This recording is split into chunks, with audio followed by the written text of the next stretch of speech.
Hello there, guys. How is everyone today? Let me just unmute myself on the Discord chat. Brad, if you could do the same yourself there, please, bud. Yep. Sorry, I just had you muted. Fantastic. Can everyone hear us okay there? Is everything right with volumes? We did a bit of a test there. I think Beautiful. I've managed to get everything sorted. Now then, why is it automatically coming up on an autosave when I set it for 4 bloody hours? I haven't left it on for that fucking long. Good Planko, that's afternoon, why. Cockwaddle. Good afternoon, Gaming Cakes. Dissy, here as always. Thank you for that shout out for bread there. Sounds all good. Now, the interesting bit, once I actually get the game volume in play as well. Settings, unmute. Fantastic. There we go. So, as I think more or less everyone in chat is aware of today, what we're doing is a showcase and a little bit of a chat with the park's creator of the Ghastly Hollows here.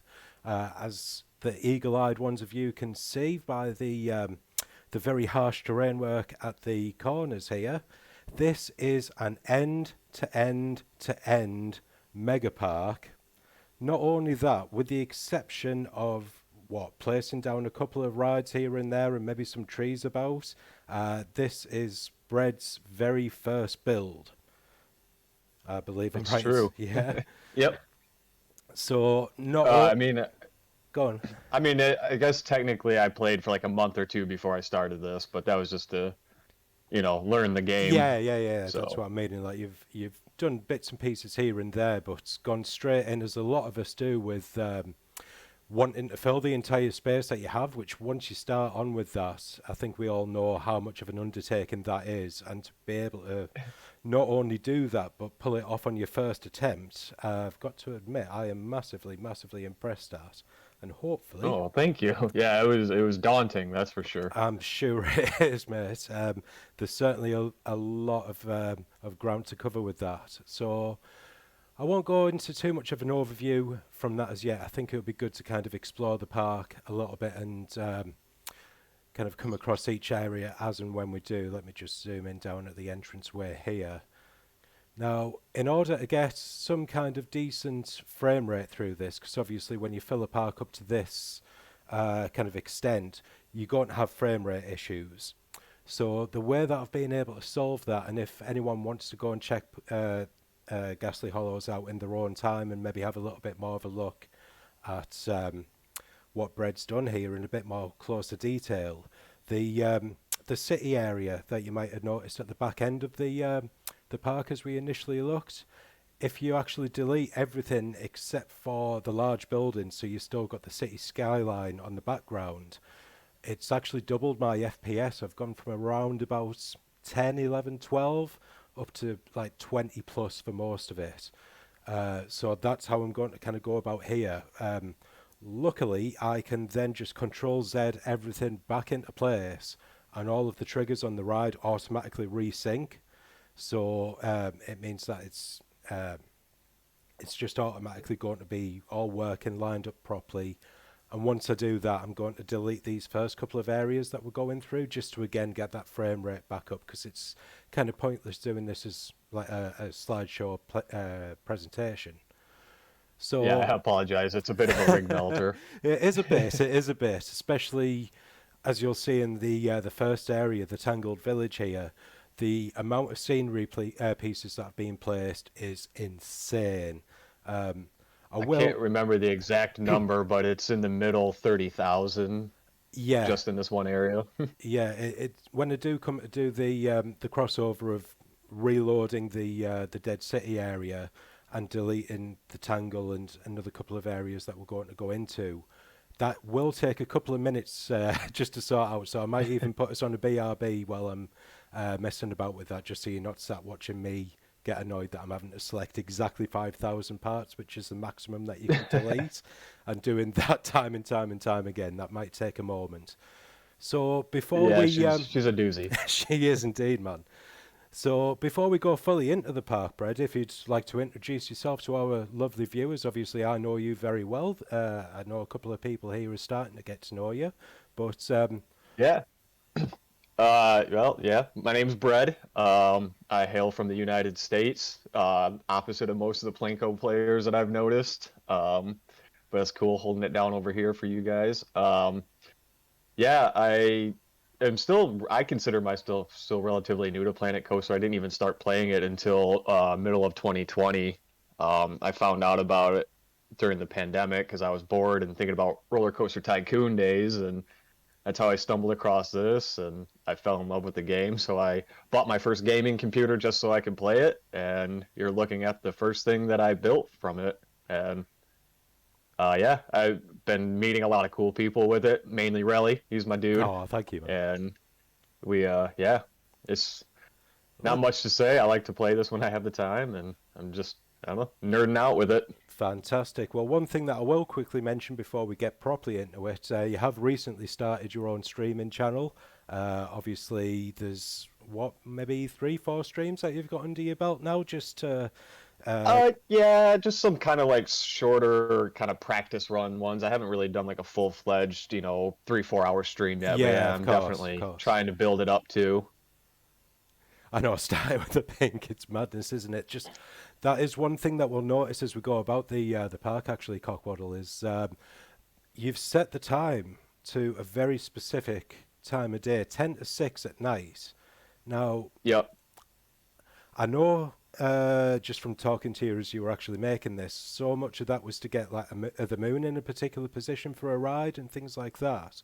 Was it also Yeah. intentional to get the kind of lighting shades and hues that you've got here? Because Oh obviously, yeah, I mean, because I think when you see a lot of like the spooky type builds are always set to the default 10 yeah, p.m., which I exactly. just sometimes I feel like that's too dark. Yeah, I wanted it to still be dark, but I wanted you to also still be able to take in all the color and everything, and like all the different shadow casts from the sunset and the moon coming up. So I was definitely. really deliberate with the time. I experimented a lot with it while I was building each area just to make sure it was looking good in that timing, and it helped me adjust like for lighting and stuff too. So I did actually spend a lot of time building at this time, and because I know a lot of people will build with the daylight setting, but Hmm. I built at this specific time so that I could see it as I went. Well, that's it. It's not too dark that you haven't to put your light on and things like that. It's light enough that you can actually see the colours of the objects that you place in.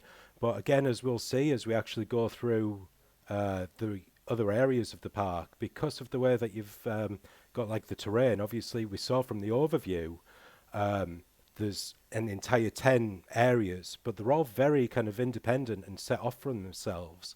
And as you move through Yeah. that, that time of day really helps to. Can I just double check? Is the desktop audio coming through? I'm not hearing anything at all as far as the ambient sounds and that is concerned here. Yeah, it looks like maybe it's not no game sounds. Did I bother apply when I put the? No, I didn't bother to apply, did I? Oh, There we thanks, go. Diz. I've got Twitch pulled up on my desktop, so I'm chiming in with the conversation here too. Yeah, this was the There we well, go. I Yes. literally started building at the entrance of the park, so this was the first thing that I did. And looking back on it, I should have saved this until Exa- the end because, like I well, said, I that's it. I popped mean, down look at all of this. 30,000 plus parts, so it kind of made building other things a little challenging. Yes, nice one. So the sounds are coming through now. Yeah, yeah. There's a lot of different audio effects and things like that throughout the park, which really add to the overall feel of it. And again, they change throughout the different area. So, what better way to start the day than a nice coaster ride? So, this one, once I won't started just yet. Pull up the information there. So, starting with the launch copperhead, not park audio is very quiet for you. It will kind of jump up. It does have peaks and troughs. I'll see what it's like when we ride this coaster disc, because obviously the track noise is particularly loud, so I'd rather have like a decent kind of overall balance. Yeah, Rather the than other be up and coaster in down this and up area and is down. quite loud too because it's a Yeah. Woody. So let's start off on the Tangle. So what was the idea behind the coasters? I know they're both a similar kind of theme in that Yeah, so you're diving in and when out I of all of started this building, tangle. when I started building this area, I didn't really have like a necessary theme or story. I just kind of was messing around with the spooky pack, and I really fell in love with the vines. So I covered one of my buildings with it, and I was like, oh, this looks kind of cool. So I kind of just was running with that while I was Right. building, and I don't know, the idea of just this weird natural super force kind of emerging from underground and devouring this little village just kind of came to my head after I started seeing how I was building making the buildings all engulfed. Right. So that's kind of Cool. where the idea came from, and I knew that if I was going to run with that, I wanted the main coaster to feel like that supernatural force. So that's kind of why I made it tangle around the whole village and use That's the I mean, vines for it's supports even and like I stuff. was just going to say, yeah, it's even like acting as custom supports for the ride itself, which really kind of helps integrate the ride into the full build itself of this area, which is just fantastic. Yeah, I Lovely. knew, and I still wanted to keep some form of like realism with my coasters. So, I mean, the layouts aren't necessarily like realistic to what you would see in real life, but I Yeah. still wanted you to see support, like actual supports for them, and like even the vines. Like I made it so that they weren't just floating, like they're like Oh yeah. mounted to the ground or off of a building, so that it looked like it would actually, support the ride. So. Completely. I mean, you can see that in effect here. How it's not just randomly placed. Everything's kind of focusing over, as you say, supporting the ride off in the distance there, and just the way that you've got like the viewpoints actually through it. Obviously, you've got very good shots of the coaster itself, of the buildings around there and everything, and obviously the color palette that's being used on it as well is very atmospheric. Yeah, that was something else I tried was to run with like a general color scheme for each area. That way it was a little bit more independent of each other. So all the buildings are made with like the same color palette. The Hmm. vines and stuff are lit with the lighting in that color palette. So But that's it though. There's enough highlights as well.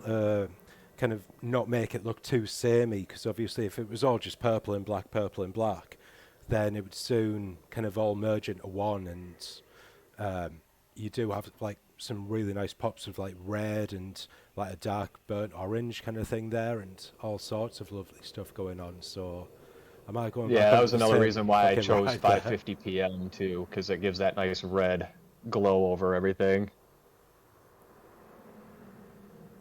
No, you may well have to direct me occasionally, because obviously Yeah. with this, Yeah. it is a little Uh, bit Yeah, intensive. I know this That's one's the a bit tangle, clustery, but that was kind of the intent too. I wanted you to feel claustrophobic in of it and course. almost kind of like maze-like without it being too confusing. So, yeah, that's the second coaster right there. Brilliant.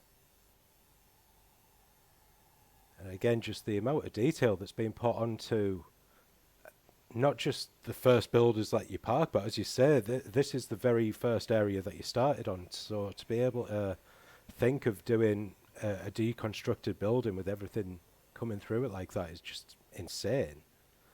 Right, I Woody. mean, I knew that if I was gonna go big, I was gonna go big. So I was like, Yeah, I'm not gonna skimp out. I'm just gonna go ham with it. so little did you know at the time how much it would affect your rig, but you know. Yeah. I was like, oh, well, I bought this, this sweet gaming computer. It should be fine. And then, like, I get 30,000 pieces in, and I'm like, this is not fine. What did I do to myself? And of course, after this one, I worked on Underrealm, which is another one of the heaviest hitting parts of the park. So I'm just like, Definitely. boy. Yeah, that's right. Just literally everywhere you look, there's something interesting to see. And again, as we get deeper into it, the variety that's on display is just insane. Well, and that was something I knew I wanted to do was Yeah, I mean, I love horror and sci-fi, and I knew that's what I was gonna kind of zero in on, but I didn't want it to be generic, so I really spent a lot of time trying to come up with cool backstory and lore, and I don't know, try to use assets in a different way than what you normally Yeah, see. totally. So, Well, that's it, because the standard spooky pack kind of DLC packs have been done to death. So the fact that you've been able to kind of come up with so many different varieties of ideas, not just for this, but I also know that what you're working on stream is a sequel to this park.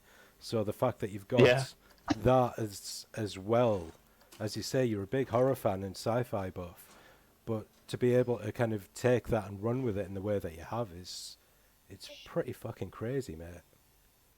thank you. Yeah, I did before I started working on this, I would just spend time looking at like the individual assets in the game and like think of what I could do with that piece. Like Yeah, the vines, like I saw those and loved them, so I was like, oh, I could cover some spooky buildings in these, and that's just kind of it. Just started turning into this, and then I like the big spiders that come in the spooky pack, but I'm sick of just seeing them jammed into a haunted house, and bam, there they are. So I knew I yeah. wanted to use those, but I was like, what can I do differently with it? So that's one thing I really wanted to strive for was like some unique storytelling, I guess. Well, yeah, I mean, again, with some of the different areas, obviously we'll go into it a bit more in detail, but there's one of them where it's like a sci-fi research facility that has been overrun by the arachnids and that have been used as like test experiments and things, which you get all of that lore from it just from having a quick wander around what is, in comparison, quite a small area. And yeah, as Cockwaddle's saying there, whoa, this as a flat ride skin. I mean, the state of this, the absolute state of this, just for one ride. I mean, this is going to be a long enough spotlight as it is. So I'm not going to ride the flat rides, but I will get in and show them Oh off yeah, as much as for possible, sure. because obviously a Plus, I don't think lot any of of us really work. want to get motion sickness right now anyway. Yeah, well, this is it. I was wondering that about the spinning coaster that's on there, but I'll just give a bit of a warner before we get into that. Um, Yeah. but again, that's something that a lot of people won't do. Even like late on in the game, is like theme a flat ride to that kind of degree. I'm going back to the start there, aren't I? Yeah. Let's pop up a little bit That's just the so I entrance can right see there. where I'm headed.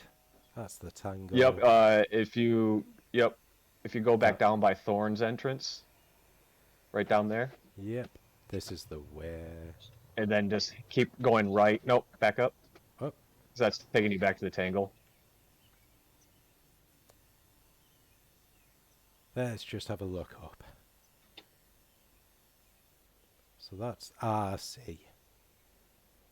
Yeah, you can see the main path right there, Yeah, just completely. center of the screen. Yep, Ah, that Shane area, that Turner, big path. thank you very much for the follow there. Nice to have you in, Shane. How are you doing today?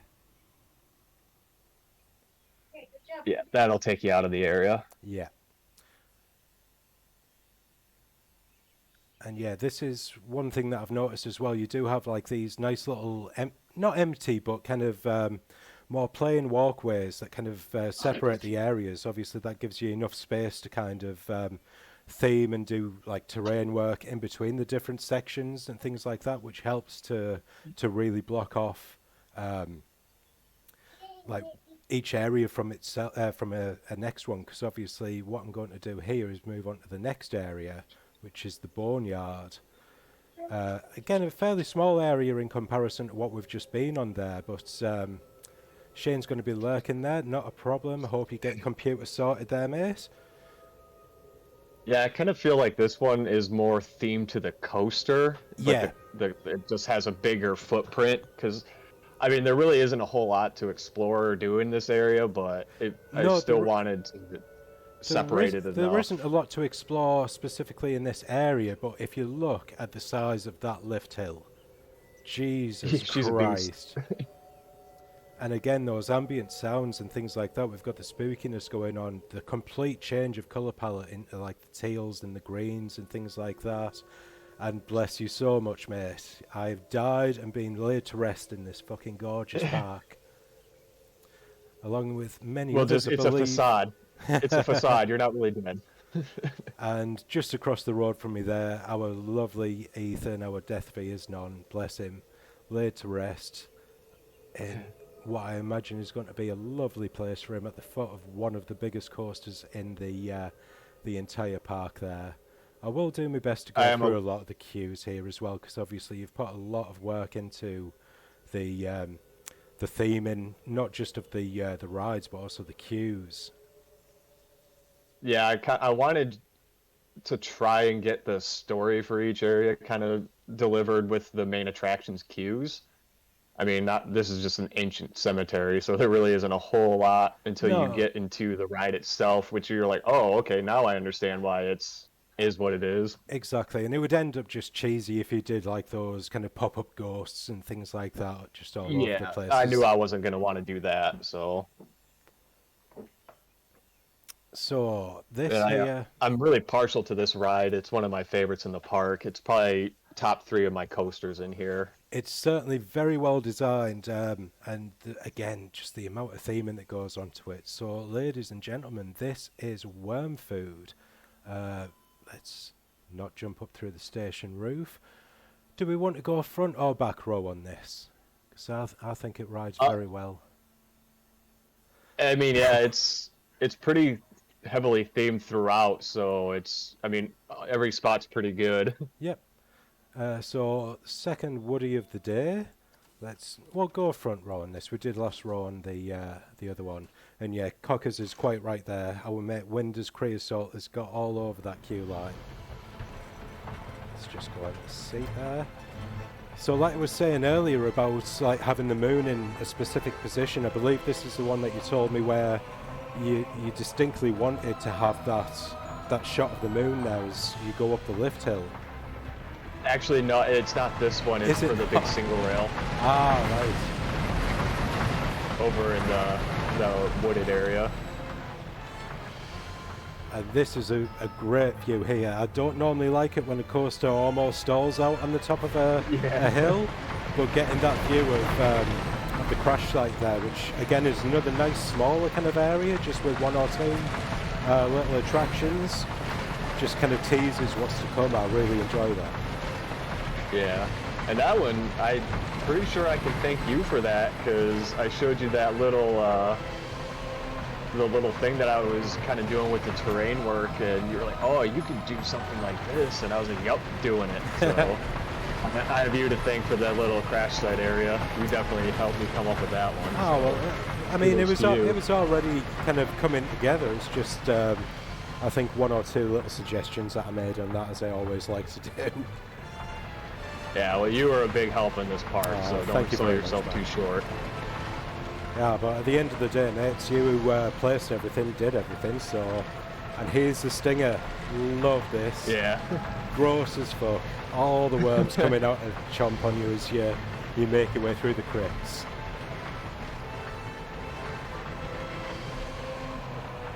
And there's the big guy. mama. He's gonna get you.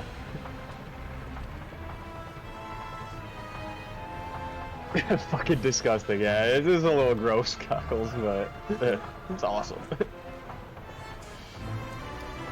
It looks more like a grub than a worm, but Well, that's okay. Yeah, I mean, the Queen can be any kind of like massive overshaped version of the Offspring, can't it? So Yeah. it's technically Queen accurate. grub.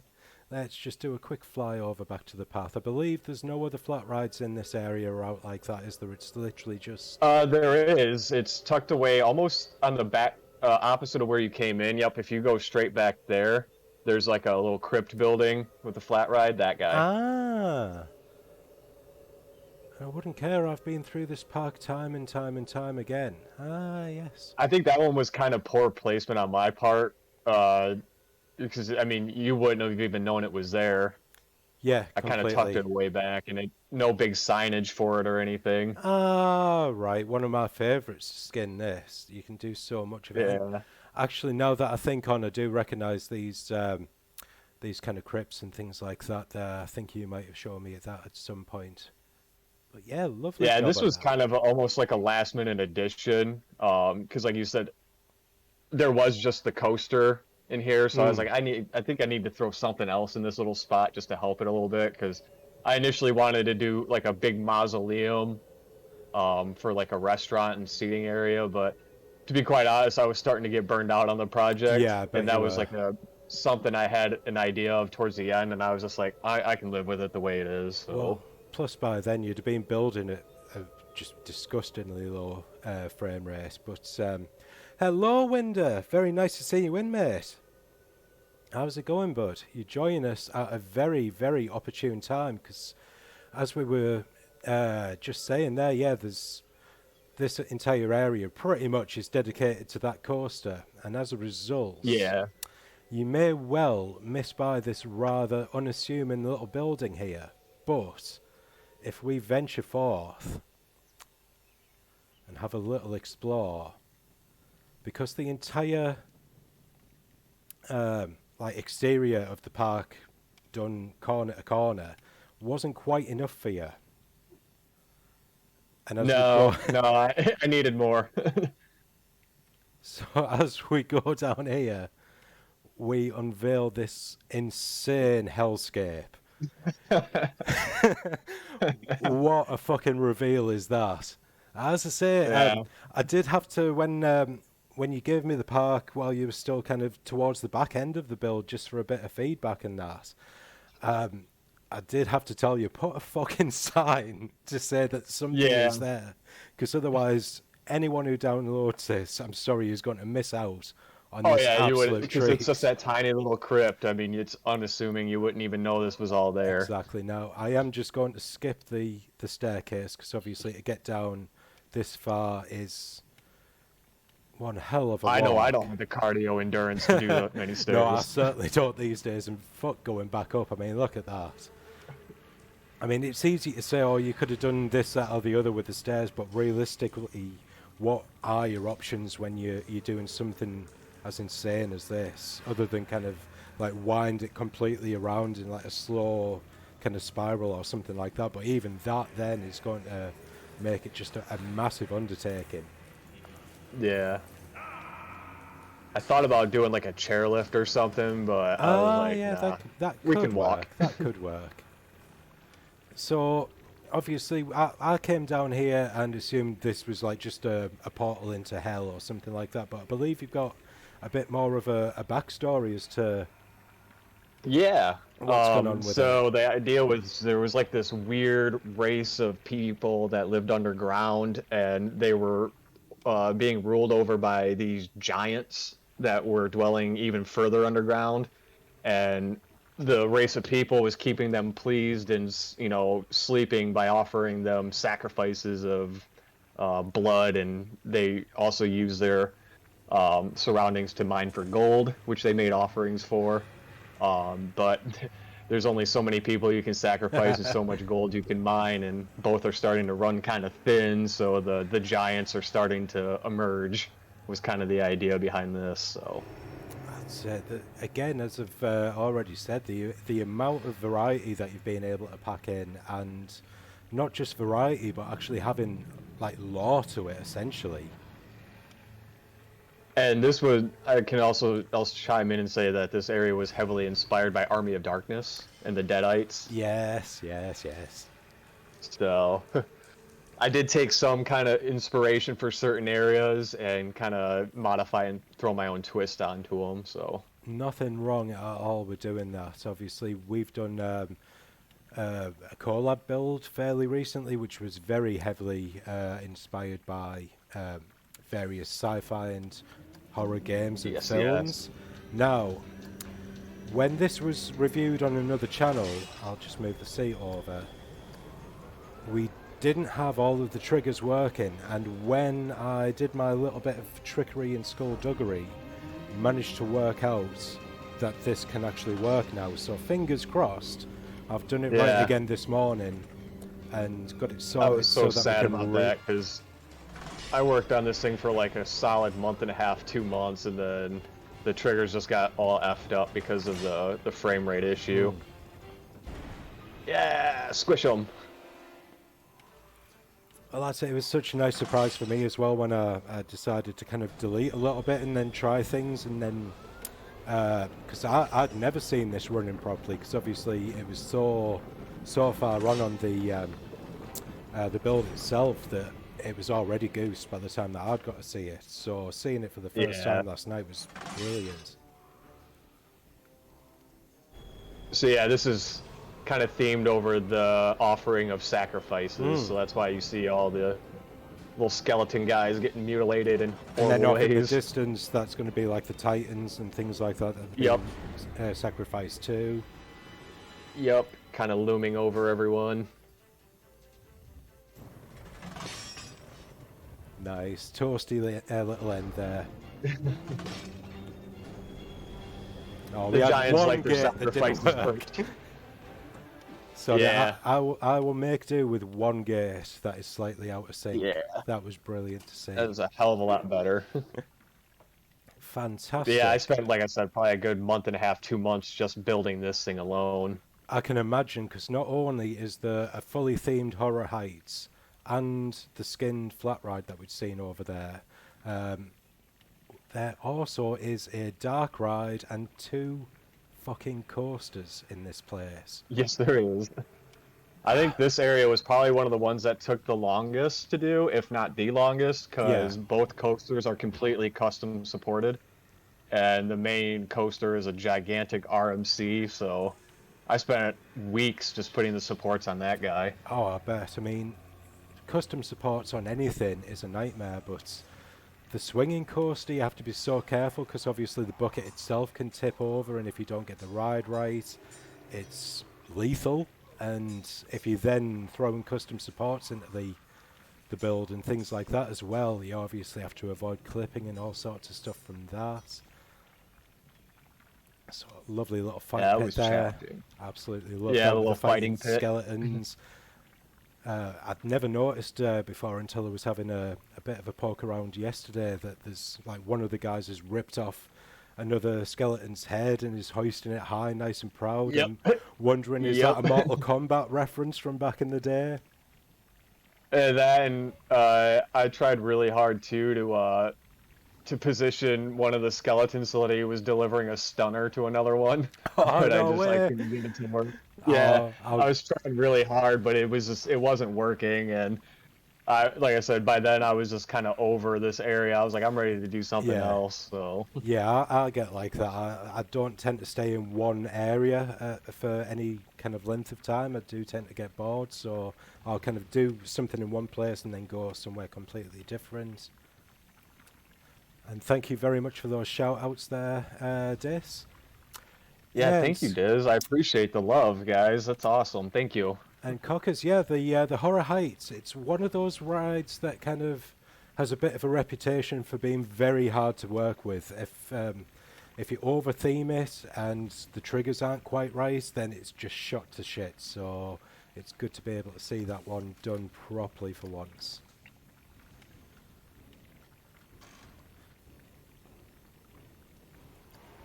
Oh, Yeah, wrong so one. this One is being kind that. of the one where you get the story of the giant starting to emerge. That was the idea behind this ride. Again, nice and atmospheric on the music. Certainly has that kind of industrial kind of feel to it, but more of like I know a lot of people have made this kind of comparison to this area, very kind of Lord of the Rings with the orcs kind of mining and creating more Oh, of yeah, their own definitely, and things for like sure. that.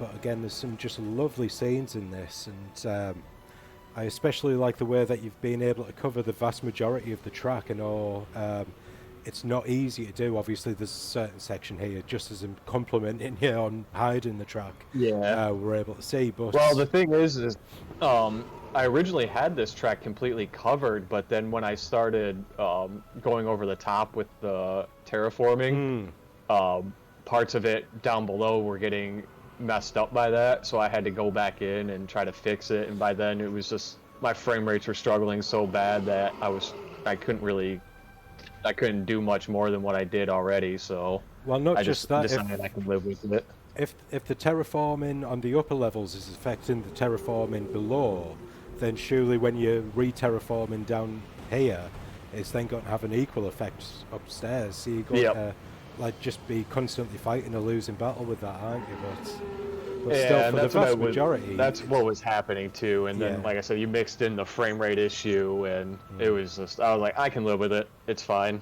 I'll just ignore it. But live and learn. Well, that's it. That's it.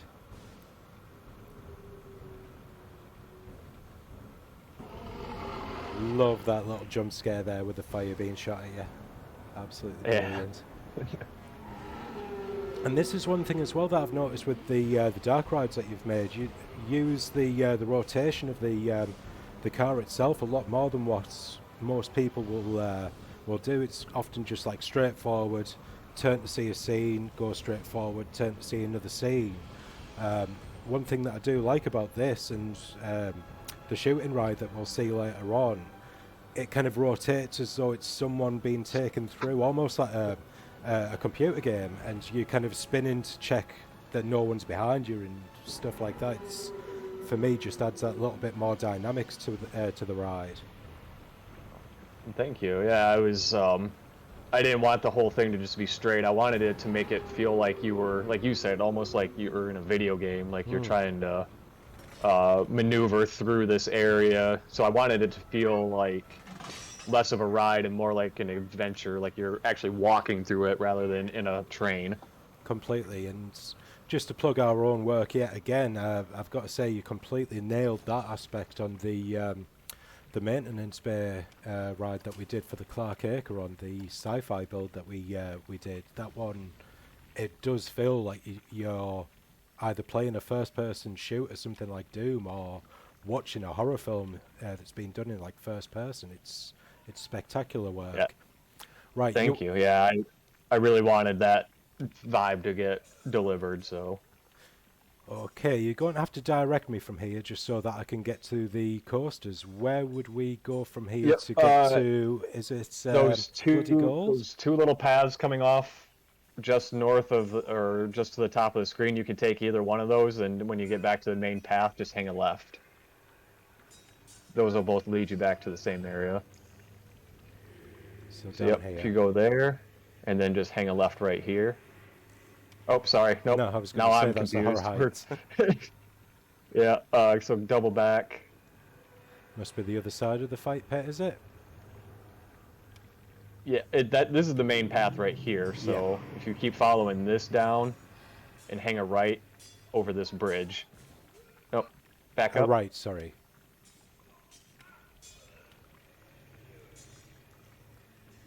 Yeah, I know. It's a little chaos down here. There it is. That's it. I mean, if I was going to offer one criticism, and I know you won't take offence because I've already said this to you, it's kind of getting your pathwork a little bit more kind of trimmed up, so it's a little bit more direct. I think everyone, especially early days, has similar kind of issues where you just kind of place paths here, there, and everywhere. Yeah, I definitely learned a lot from this build, and one of the main things I'm doing with the current one is like infrastructure first and then rides, because before I would just plop my rides down and then I'd kind of do pathing around it. And well, to be fair, I mean, that's still how I design my parks. I will work out what rides I want in. I'll put them vaguely where I want to. But what I tend to do is use terrain paint to kind of map out where I want the paths to be, so you don't have that kind of arsiness of having to mess about placing, deleting, removing paths, because we all know how annoying the pathwork is in this game. So I don't know what you're talking about. It's my favorite part. So said no one ever. Here we see another one of the more underused coasters, the swinging bucket one. I can't remember the exact name. I skipped over a little bit too quick there to catch the ride type. But for those who don't know, the car itself is kind of suspended at either end on these pivots. So as you turn a corner, you swing one way or the other. And there's a little party trick that Bread's been able to pull off on this particular one that we'll see in just a moment here, but to be able to do it, it takes a lot of skill. Yeah, so this one is called Bloody Gold. This is kind of the one that's supposed to take you through the mines to see them looking for the gold and stuff for their offerings. And there we go, we can now see the track is above the car. We can see those supports now holding the car in place, as I mentioned, and to be able to do that and swing it, so we're now riding an inverted coaster essentially, without flipping the riders over, and there's the transition back. Very, very cleverly done. Thank you. Watch that guy get wrecked. Mm-hmm.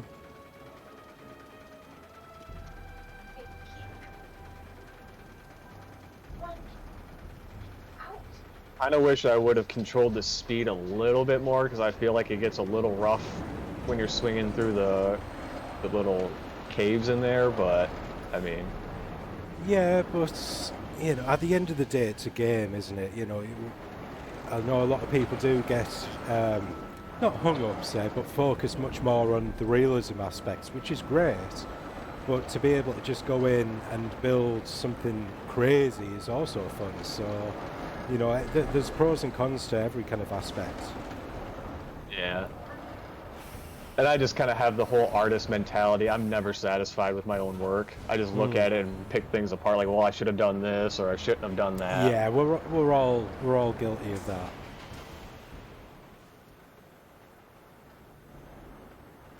Fantastic. So just double check there. Yeah, swinging mine train. There we go. So it is a swinging coaster. Yeah. Okie doke. So there is one more big ass motherfucker of a ride down here. The big one. We're just straight on for this, aren't we, Leviathan? Yep. If you just follow this path, it'll take you right to it. And again, lovely trim work on the building. It's not as if like you've skimped a lot on details or anything like that. Obviously, you're limited so much with what you can do because the park itself is that big. But it's not as if everything's just like playing by any stretch. And again, custom sign work on most of the rides, which is quite intimidating for a lot of people. You've been ballsy as fuck in this build, mate. Yeah, I just wanted to see what I could do. Lovely pile of bones there, fantastic. All the old sacrifices. Being chewed up and spat out. Big Does old this pile have of gold. greens? Sorry, Winder, I think I've come in a little bit late on the chat there. I don't know what you mean by that, but... And here we have our RMC.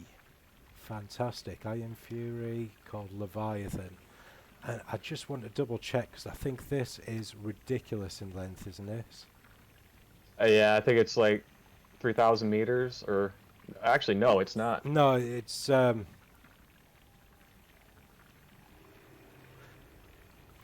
you meant the levels and the... Ah, I'm with you, yeah. We're not quite hitting greens on everything. As you can see by some of the G-force readings here, we are a little bit higher than what we should be realistically on some of them. I'm not going to pull anyone apart on that. If the coaster's fun, the coaster's fun at the end of the day.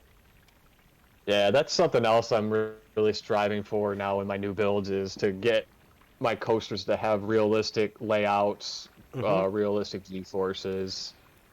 Some of these, like especially the big dive coaster, I mean, that's not what you would get from a dive coaster at all in real life. But I was just kind of having fun with these, like making more like experiences. But the new one, I'm definitely trying to make it have more of that realistic vibe to it. Well, that's it. And for people who didn't join us right at the start, like Winder and Shane, basically, with the exception of putting a couple of rides down in an empty space and putting a basic bit of theming around it and generally learning the game, this is actually Bread's very first build, and he has gone above and beyond by any stretch. So a few extra G here and there is absolutely nothing as far as I'm concerned. Yeah, and like you said, it's a video game. It's supposed to be fun. Exactly.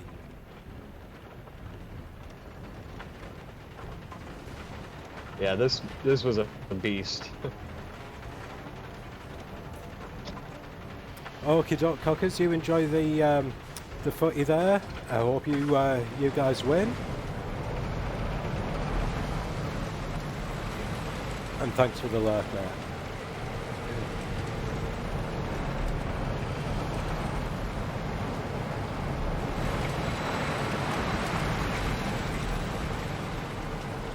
And like you said earlier, the amount of custom support work that you've done on this, not just the support, but all of like the head choppers elements and things like that.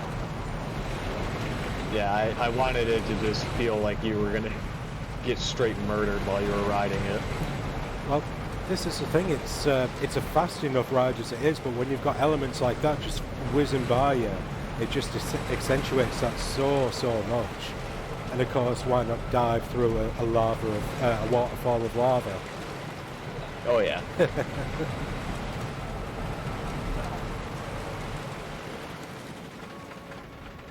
Yes, it's terrifying, isn't it? Every ride comes with a free pair of pants. And there's what, 13, 14 of them? That's a lot of pants you're giving away in your park, mate. Yeah. I mean, I never said they were going to be nice quality pants. They're basically paper towel, but, you know, you can still wear them if you want. Well, that's it. You're only going to have to change them again in another 5 minutes, aren't you? Yep. Cool. Right, I believe that is pretty much everything within the Underrealm there. Where am I going? I'm going out the fucking track, not the exit. Right, look for the big staircase. There's the big staircase. There she is.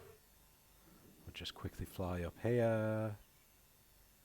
I won't break the illusion by going completely through the ground. It definitely has some like Mines of Moria feel to it. Oh, as completely. And like I say, when you first come down here, to kind of have that as your welcoming view. I mean, there's many people who would be proud of just that as their entire park, and for it to be a hidden away little area. Oops, I am cutting through the ground. And here we go, back up to the surface. Yeah, my new one. I'm having another underground area, but it won't be that, you know, strenuous to get to.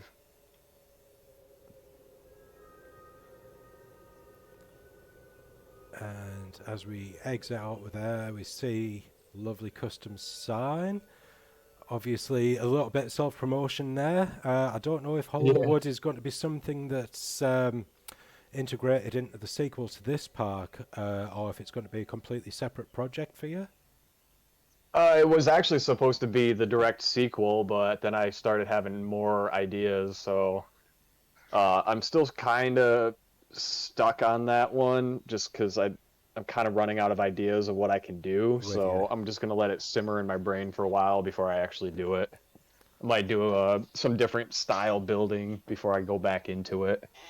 Completely. I tell you what I'm going to quickly do is just, rather than go in at the back end of this area, just because I know exactly what we're coming into there, let's go back in through this way so we get the nice entrance sign to what is a tribute to your gorgeous little daughter Ripley. Yes. So again, sticking with the Halloween theme, the horror theme, we have a more traditional kind of spooky park area dedicated to Ripley there. This includes... Yeah, and I wanted this to kind of be like the more family-friendly area, Yeah. so you got some smaller rides and kind of more like playful. Completely. I was just going to say this includes some more of the tame coasters. I don't believe that we're going to have to give away too many of those spare pants and that on this. Yeah. No spare pants in this part. So we'll quickly start off on the dark ride that we've got going on here.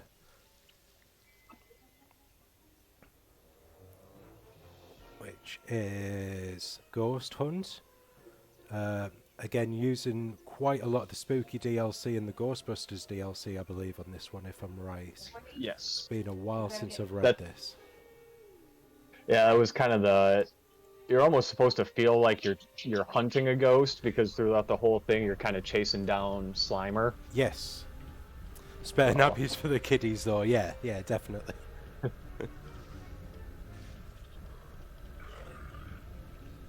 So yes, it begins there. Obviously, Slimer jumping out, and plenty of other ghosts. I believe in this. There's a lot of triggered events, if I remember right, on this one. It's been a while since I've ridden this.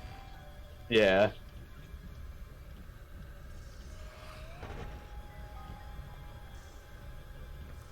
And again, good use of covering the track to kind of increase that realism kind of factor there. There's literally just the electric supply that kind of holds it on and powers the car along there, which is on display, which is nice. It's obviously you've put a lot of time into the theming of this, so I have that broken with a yeah. big kind of slab of concrete running through the middle of the ride. It works really well. Some of these I feel like I should have crammed a little bit more stuff into them because they're a little bare, but But on the I other was hand, it is more of, like you say, the traditional family friendly, almost like a fun fair kind of thing, where rides like this would be a little bit more bare bones and stuff like that. So there's certainly cases to be made either way for doing that. Excuse me.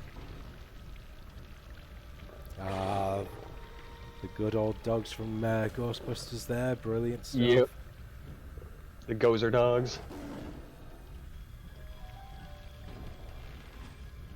I do like this transition as well, where you go out from the building out into like the garden area and things like that. Again, it's not something that you see a lot on these rides. It's either one or the other, so it's nicely integrated. Not only adds to the diversity, but also the length of the ride, without it taking up too much more of a kind of footprint on the park. Thank you. Yeah, I didn't want the whole thing to be inside. I wanted it to have a more of like a natural kind of feel to it because like these big mansions, they always have like a little courtyard area. Definitely.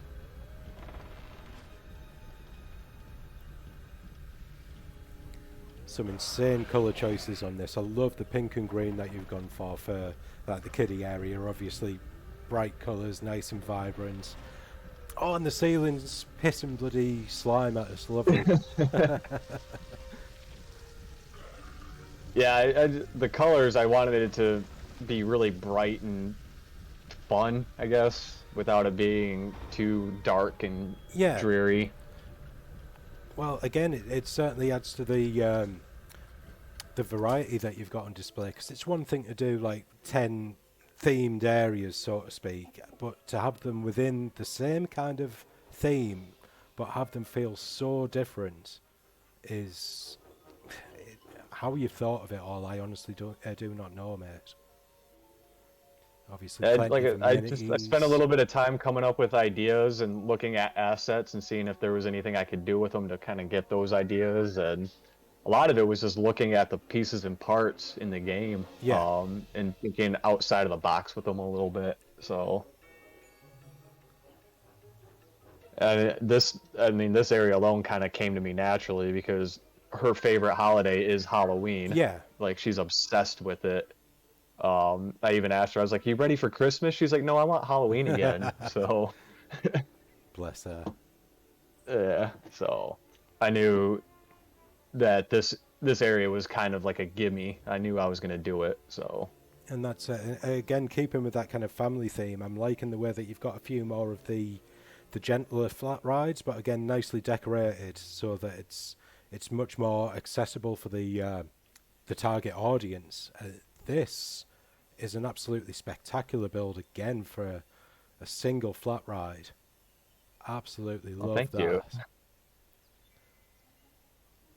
I believe as well, actually, if we go into that, it is actually one of the more extreme ones. Yeah, A little bit. a little bit. I figured that families might have some older kids, so they Yeah, might want totally. something a little You've bit got to more cater for exciting to everyone. ride. So what I'm thinking is, if we go up towards like the back end of the park of this area, and before going fully into the city, which I want to kind of leave till last, so I don't have to mess about with the deletion and whatnot. We'll get right up here, check out this lovely little scenery piece that you've got here of like a family pumpkin carving area where obviously get your treats and everything, sit with the family, pick your pumpkin off the side then, just sit and carve, which obviously a lot of people will use the pre-carved pumpkins just as decorations, but to kind of work it into what would be a kind of activity area is a very nice idea.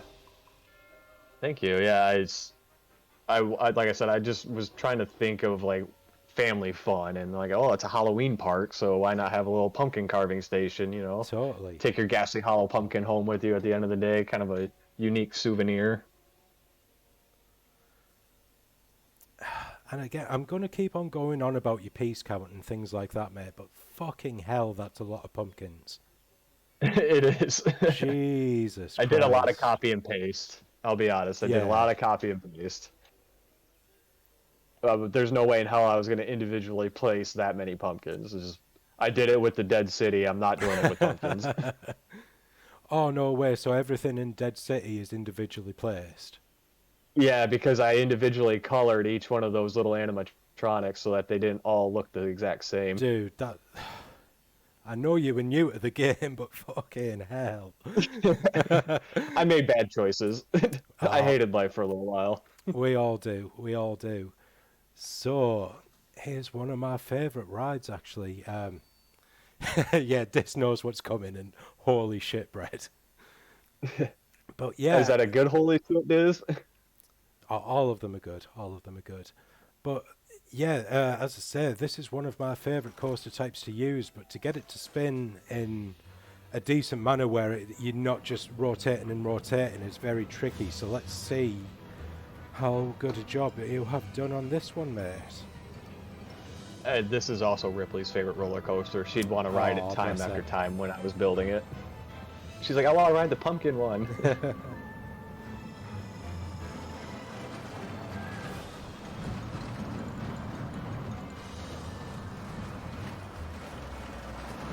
I do like as well the way that you've got the city literally just in the background there, so it is like that family fun fair kind of area that potentially has moved into town just for like this one little section. Yeah, I mean, I kind of like had a general idea of how I wanted to place things, but it was they definitely changed as I started working on it. Yeah, Like this area was never going to be this big, but it just kind of kept going and going. I was going to ask actually how much you'd kind of pre-planned where you wanted this particular area, this particular thing, how much kind of space you'd allocated, or if it just kind of grew naturally. I did do like the terrain paint and just kind of started laying out areas. Like I knew which ones I wanted bigger than others, and I used it as like a standard, but Yeah. I didn't stick strictly to it. Like if I wanted something smaller, I made it smaller. If it needed to be bigger, then I made it bigger. So, Fantastic. but yeah, I did have like a idea of where everything was going to go, just not necessarily sticking to their size. Originally, each area was just going to have one coaster, one heavily themed flat ride, and some shops, but then I was like, no, I could squeeze another ride in here, or I could put another coaster there, and it just kept growing. It was like the Blob. Every time it got another piece or another area added to Grew it, a it's little like bigger, more. Right, am I right in thinking this is the pathway to the final coaster in this area, or is that's just a walkway I from mean, the you're front? doubling back to like the main entrance area, but yes, this is how you get to the other coaster. Yes, which I can now see the house, that's the station there, because, yes, if I Yeah. remember rightly, if we continue down this main path, we come to a junction where we can get to the bog and places like that, is that correct? Yeah, it might actually be if you just rotate the camera behind you, it might be like right where you're standing right now. It's in that area somewhere. Sweet, well... Oh, actually, it's just the other side of the dark ride building. So Right, cool.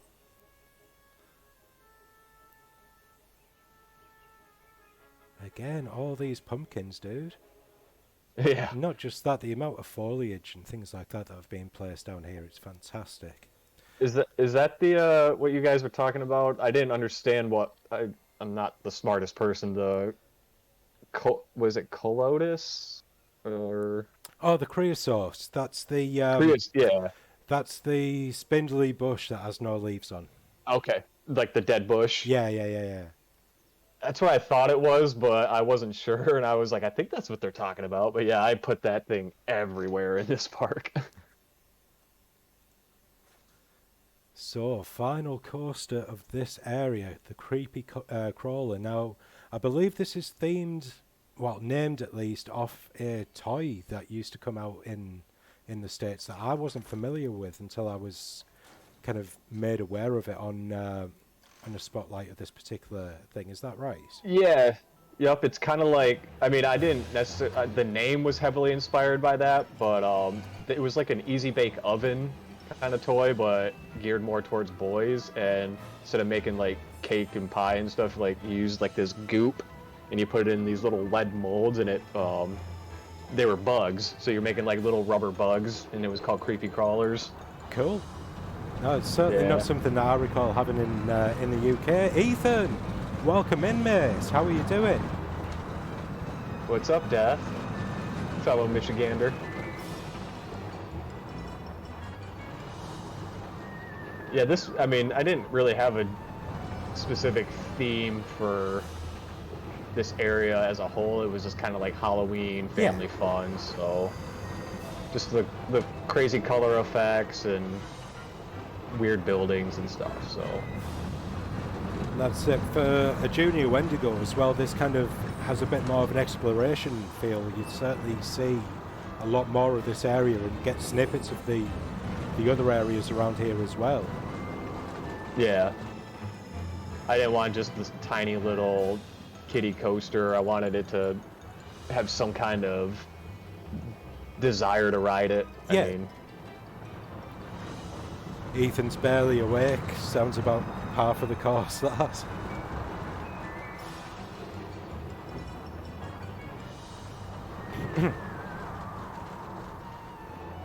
more of the giant pumpkins. I guess that would be the overall theme, is pumpkins and ghosts. And, you know, our little Easter egg shot out there again. Ah, yes. Yes, the ML skull. Whatever could that mean? Oh, it's a mystery. Fantastic. Well, especially for a little kiddie ride, that certainly does a lot more than what most people would actually even think to do with that. So, again, fantastic work, mate. Very impressed.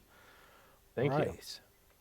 I think, actually, if we continue down this area, because I see that kind of spooky green of the boneyard. That'd be the boneyard, yep.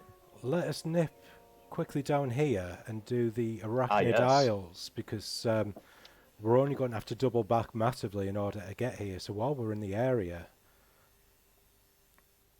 let's have a massive, massive change of theming again and scenery again as we go into this crazy science lab kind of area. Absolutely insane change. And again, the audio effects coming in there with like the bug sounds and things like that. No music going on, as though it's been completely overrun and deserted, but the creepiness coming in there from the bugs and stuff like that. And of I course, kind of I'm was getting drawing autosave. like a little inspiration from Jurassic Park's The Lost World, where it's like you're exploring what used to be the park, but ever since the exhibits broke free or whatever, you know, all the humans were either eaten or got away, but this is kind of nature and the creatures just kind of reclaiming the area. So that's kind of like what the idea with this was.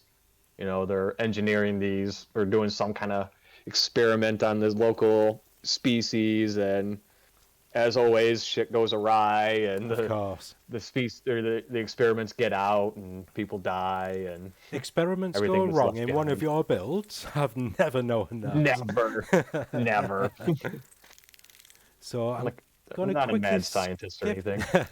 I'm gonna skip the coasters for a second and just go down to the back end of the build here, just to show off the flat ride that's in here. You might have noticed as I was coming down the bridge, this rather large, what looks to be a generator, something like that, Yeah, which the power core. which works fantastically as a scenery piece.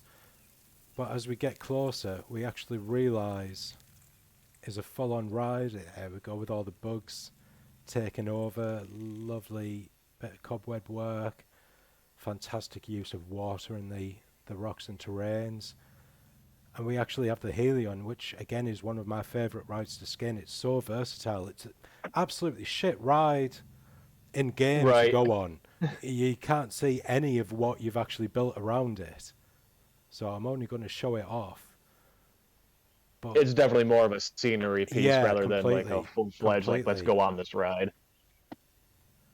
Absolutely brilliant stuff. And again, as we're going around, some nice shots of the coaster itself. I believe this is just like your standard kind of first aid and toilets, isn't it? Yeah. Yep. Nothing much down there to see.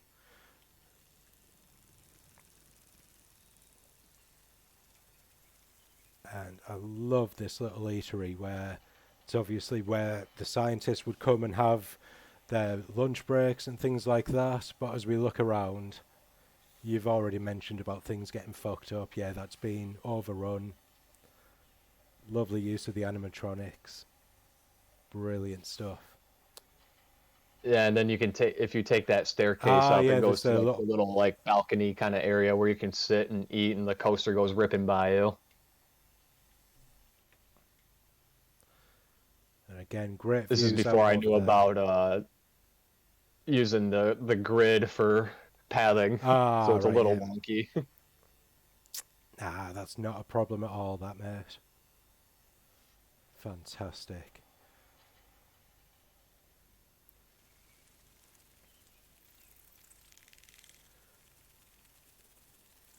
And again, like I say, with the exception of like that one spaceship that you can see there, you would have no idea being in this area that the rest of the park would even be in existence. It's so well kind of boarded off.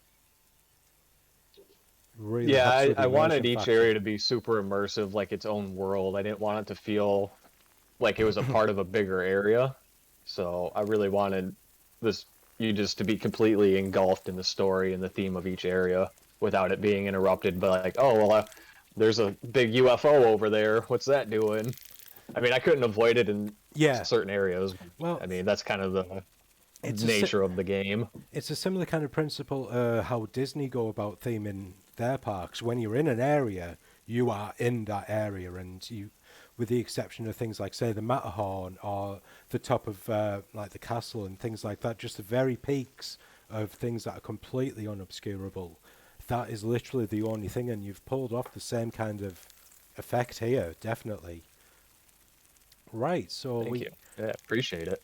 we have two coasters to go on here. Sting, I believe, is the wing coaster, and Yep. Arachnid is the dive. Yes, sir. Fantastic. Let's do, because I love a good wing coaster. Yeah, and this is one of the things I was talking about earlier. It's like this doesn't have like a, at least in my opinion, it's not really a realistic wing coaster design, but it's more about the experience rather than it trying to feel realistic. Completely. I mean, And the I only tried to wing pick, coaster I've done has been Swarm at Thorpe Park, and I know a lot of the layouts are pretty similar to that in that you'll go up a lift hill, you'll have some kind of sweeping inversion like a dive loop or something like that, and then it is much more about the inversions. This to me is much more of a launch coaster, but with the position of the wing seats. yeah. But And I picked this one to kind of fit with the vibe of the area because I mean the train has like an insect kind of yeah, feel I to it. can It get looks like a that. Yeah, centipede or yeah, something. yeah, yeah. Totally, totally. And you were saying it wasn't especially realistic, with the exception of your lateral G's getting a little bit high there. you know, it's not too far off at all, to be honest. But let's throw this in test, and let's just pick a different seat there. Yeah, there we go.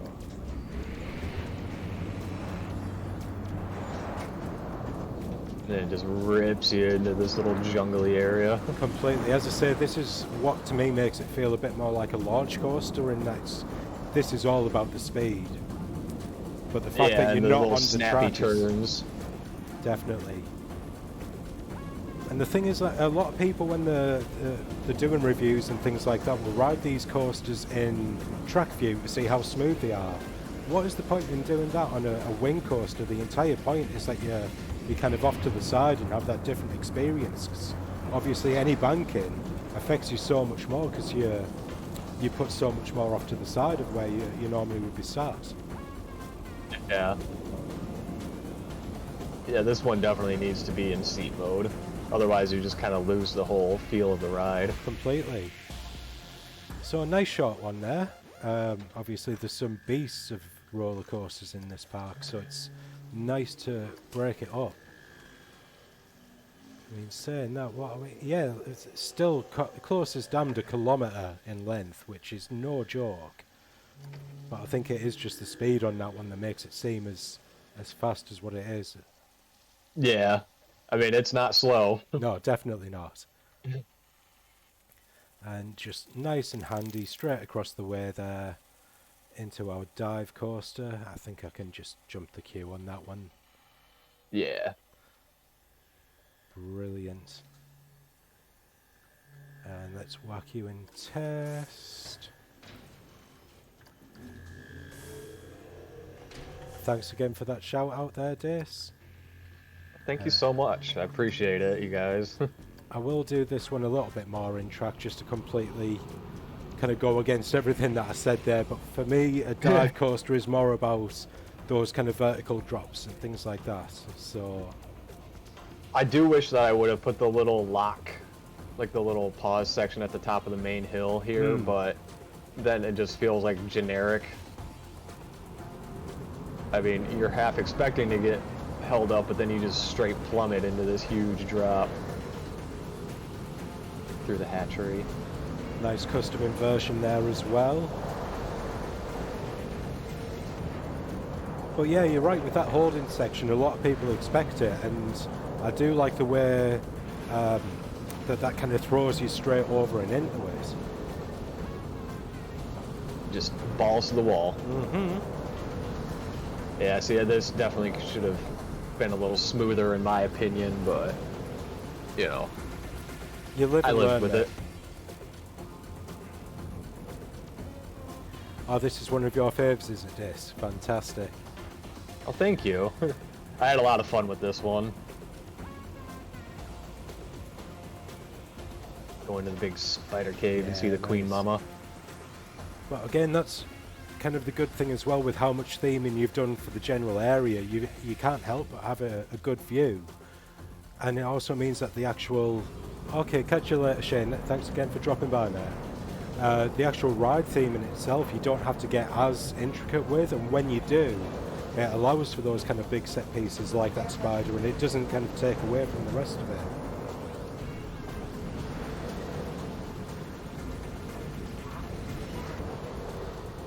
Fantastic splash of the waterfall there, brilliant stuff.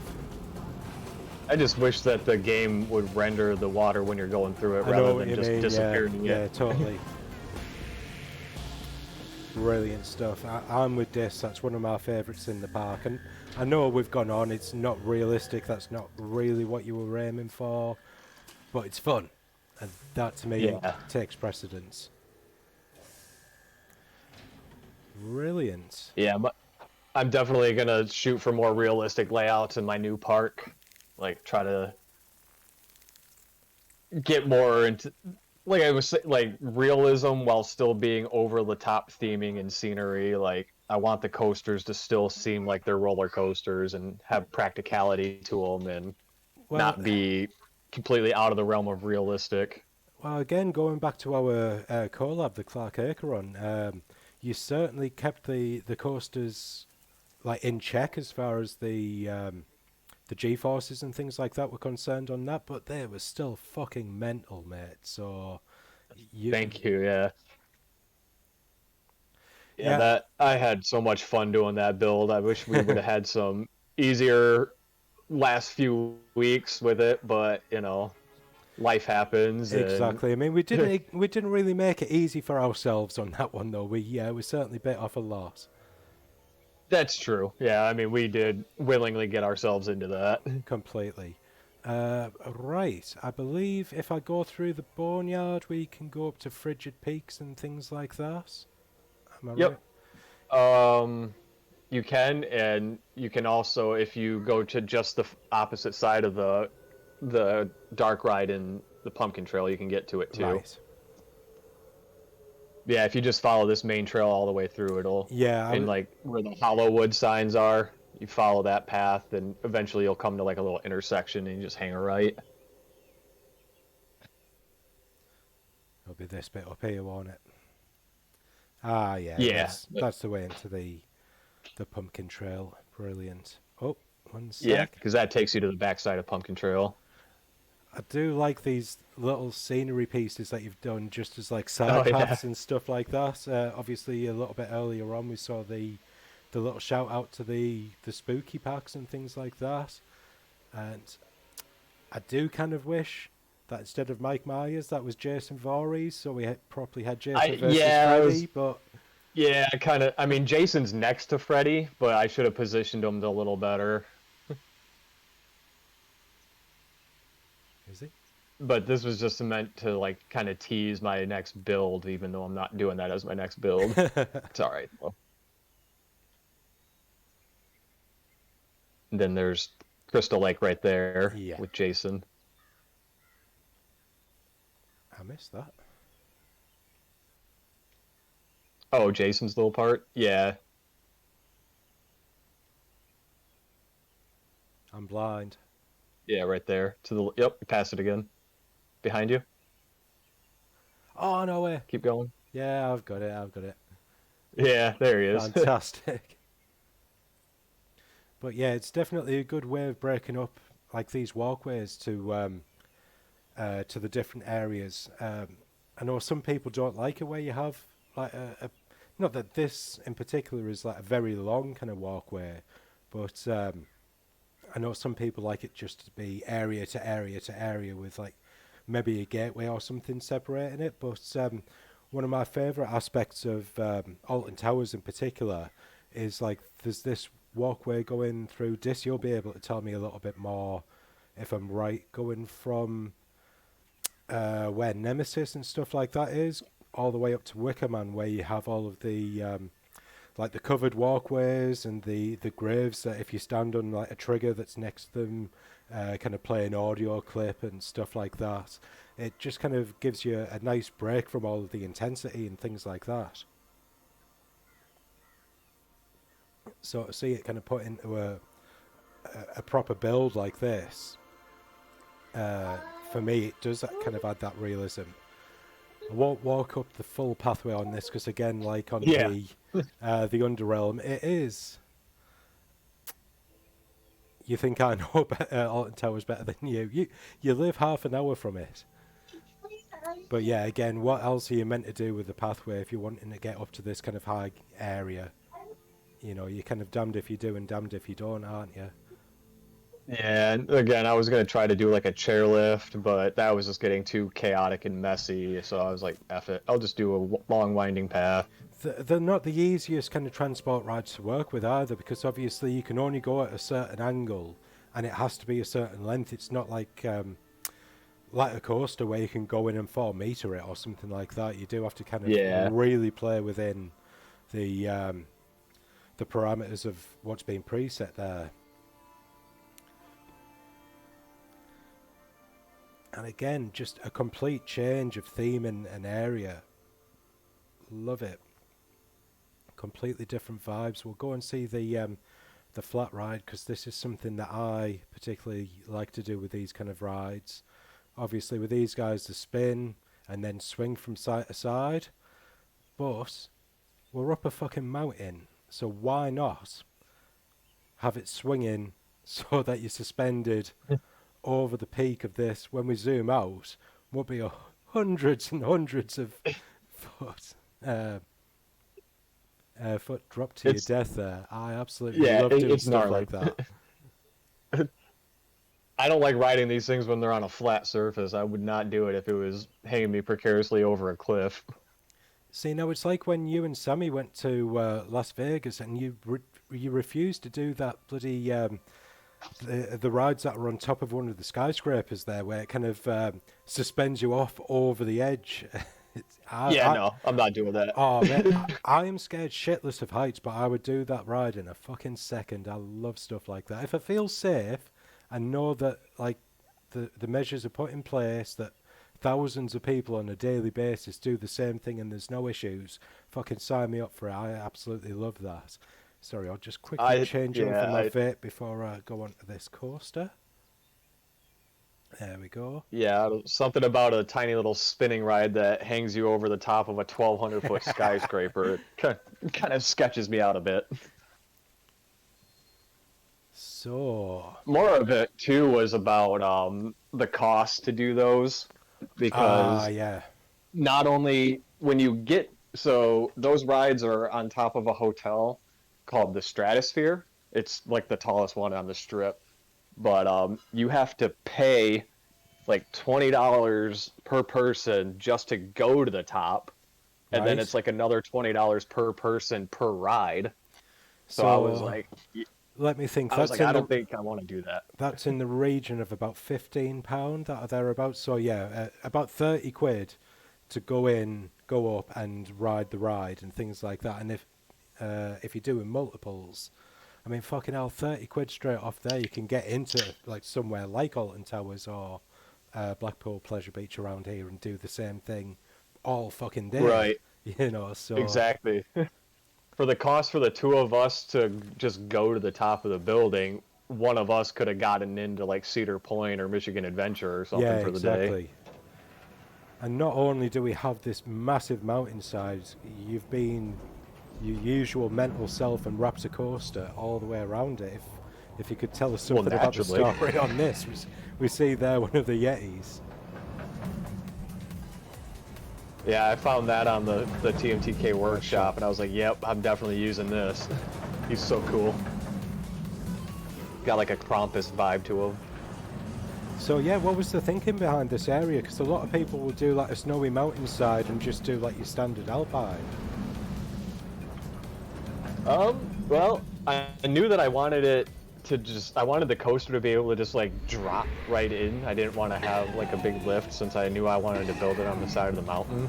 So that's why I didn't do like the traditional alpine kind of coaster, because I wanted the end to get you back up to the station relatively quick, and I knew that this had the launch hill. And plus, like the trains in it kind of remind me of like maybe like I don't know what they're called, but like those big snow cats on the tracks that they use in like Antarctica for like the research bases and stuff. Oh right, yes, I know what you mean. Yes. No, I don't know. It just kind of had like they just had like that kind of cold lab research kind of vibe to them, and the launch hill. So yeah, that's or maybe even like you're kind of like on like a functional. snowmobile or something, trying to outrun the Yeti while he's trying to eat you. Right. For some reason, I thought, knowing how much of a horror buff you are, you'd based it on like some of the abominable beasts. Kind of love the corpses there being eaten by the crows as well. Yeah, I think this was more inspired by like the real life horror of like Mount Everest, where like they use like frozen bodies as mile markers. You know what I mean? Yeah. So like it was kind of a combination of that, and then I love like cryptid animals, so like Bigfoot, the Jersey Devil. So when I found the Yeti looking guy on the workshop, I was like, it's perfect. Yeah. Like I'll do like a Yeti kind of area. Ethan, the drop tower that you're asking about there is actually in the area that we are going to next, so you shall see it very up close and personal. So it's another reason why I called this little eatery Frostbite. yeah. No, that's an interesting take on it because, as I say, I genuinely thought it was like based on something like I can't think of any of the name of the Maybe like cheesy Troll B movie. Hunter or Yeah, stuff like that. Yeah, yeah. I mean, I've definitely seen some really bad horror movies. I have one called, I think it's called Scratch or something like that, and it's about like a Bigfoot trying to hunt down a bunch of campers, Inside the hunters. It's mountain. like, I mean, so there's definitely like vibes to it for some like cheesy movies, but it was more based off like the real life kind of like legends and myths about like uh the Yetis or the abominable snowman or whatever. And like you say, the And real then like, life horror and things like that of the yeah, tragedies that happen in those kind of places. Well, yeah. Like I excellent working in even of it. like did some research on it, and like there's like 20 or 30 some odd bodies that have been on that mountain since like the 60s, and they just leave them there because it's too dangerous to try to remove them, and they Right. use them as like mile markers. Right. I'm not going. Oh no, you can see the path if you get properly down into it. Lovely. Yeah, maybe a little heavily Yeah, done on this the is mist there. yeah, a little bit.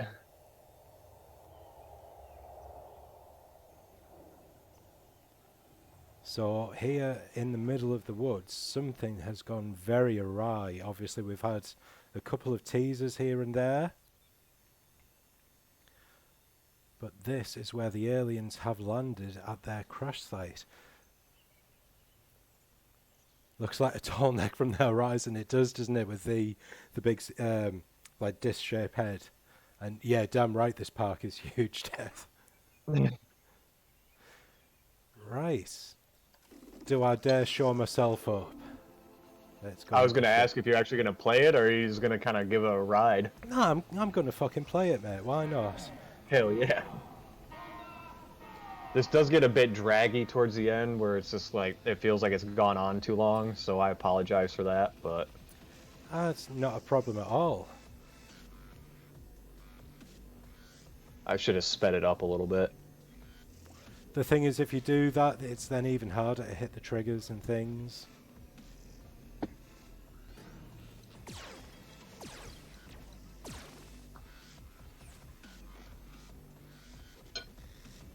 And this was also my very first attempt at the shooting ride, Mm. so I really didn't have the mechanics down. So I don't think it's, I mean, it could have been better. But Yeah, but still, for a first attempt, you've got plenty of scenery areas, and there are, I know from seeing it before, there are more of them that are interactive, so that when you shoot things, things blow up. It's certainly hard to yeah. kind of integrate it so that every single trigger that you hit does something. Yeah, the my new build, I'm gonna do another shooting ride in that area that's a sequel to the Clark Akron. Mm. I've got quite a few ideas for it, so I'm really gonna really take some time to get it right. Am I missing some triggers around here? No, this No. is just to show off the crash. I'm with you.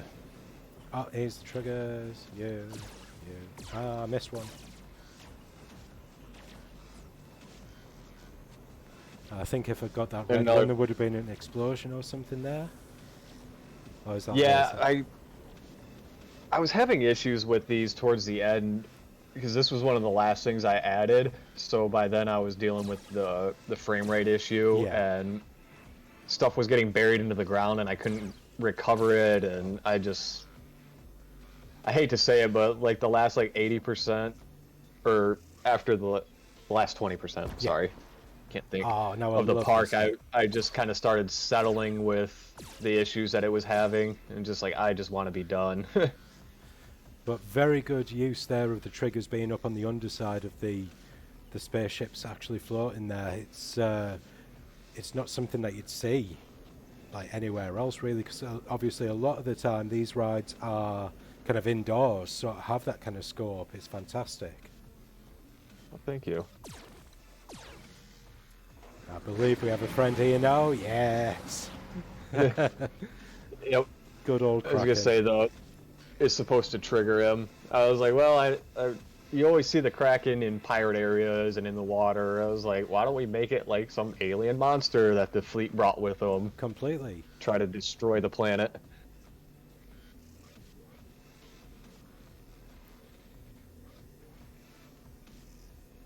Yeah, this part right here was what I was talking about, where it just drags because there really isn't a whole lot that's going on in it. I wanted there to be like a reveal right here of the Kraken coming up at you again, but like I said, by then my frame rate was just struggling way too hard. Understandable Like, by this point, to be fair. Like, sorry, I will sort out my green screen in a moment. I've got my blinds open to allow some decent lighting in, but I'm now noticing that I'm getting the sun coming through, causing some lovely streaks. But the last thing I built in the park was the Dead City, and this is the part that I built just before that. So, what's that? That was the last thing you built. Yeah. Jesus, man. The amount of detailing that we'll see in that in fairly shortly, actually, because I believe there's only 2 more areas before we get onto the Dead City. Yeah, it would be the Howling Hills and the Bog. And yeah, again, as you saw there, you certainly got some interaction going on with that. That's totally acceptable there. Yeah, for whatever reason, as I got further to the edge of the map, like my frame rates would kick up. Well, yeah, you're not focusing on like all of the pieces that you've already placed, are you? Yeah, and it got to the point too where I had to try and make sure that I was working with the camera facing away from everything else, because I noticed my frames went up a little bit with that, but it started getting a little too difficult to see things and work on them with having to have the camera on that one angle.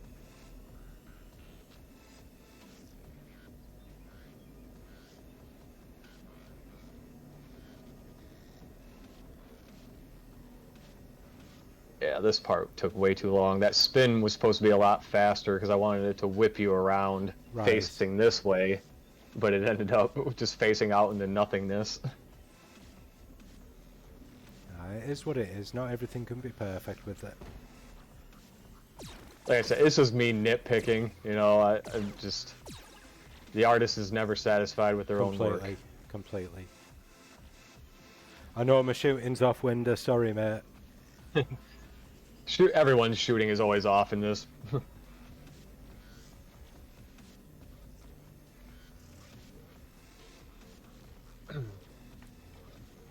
I'd say it's another one of those underutilized rides, and I think that's because so much time and effort has to go into, like, not just the theming, but then the triggering of everything like this. Yeah, I know my next one that I'm working on, it's going to be half shooting ride, half just straight up dark ride. I'm going to combine the two. So it won't just be shooting at targets the whole time. It'll be like, you go to an area, you chaos, shoot, shoot, shoot, and then the next area will be dark ride, so more about the storytelling and creepy shit going on. So, and it's only going to be not even half the size of this one. That's what she said. Okay, Dis, no worries, hon. This is bored. It's not that boring a park, obviously. I don't blame her. This part's kind of boring. Yeah, there's nothing going on at all here. Right, fantastic. Yeah. We're back at the station there. Quick whip around to make sure nothing's following us in there. Right, give me just 1 second while I close these blinds properly and get rid of those streaks that are happening there.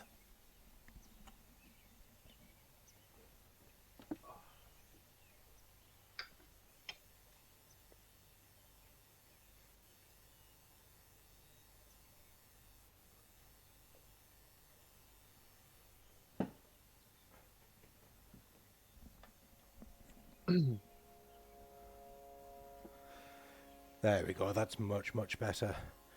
Fantastic. Now then, how do we get from here to the tractor beam, which I know Death was asking about? You just follow the exit back out. Yeah. And if you keep going, there will be another little path off to the right. Yep, go up there. And there we go. What Yeah. a view.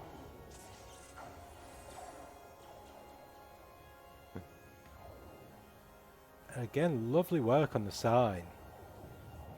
Thank you. I think you and I were on the same page for this one. You're like, you could call it something like tractor beam, and I was like, I literally just made a sign for it called the tractor beam. And again, I won't ride it, but I will quickly put this into test mode and speed up a little bit just to show off.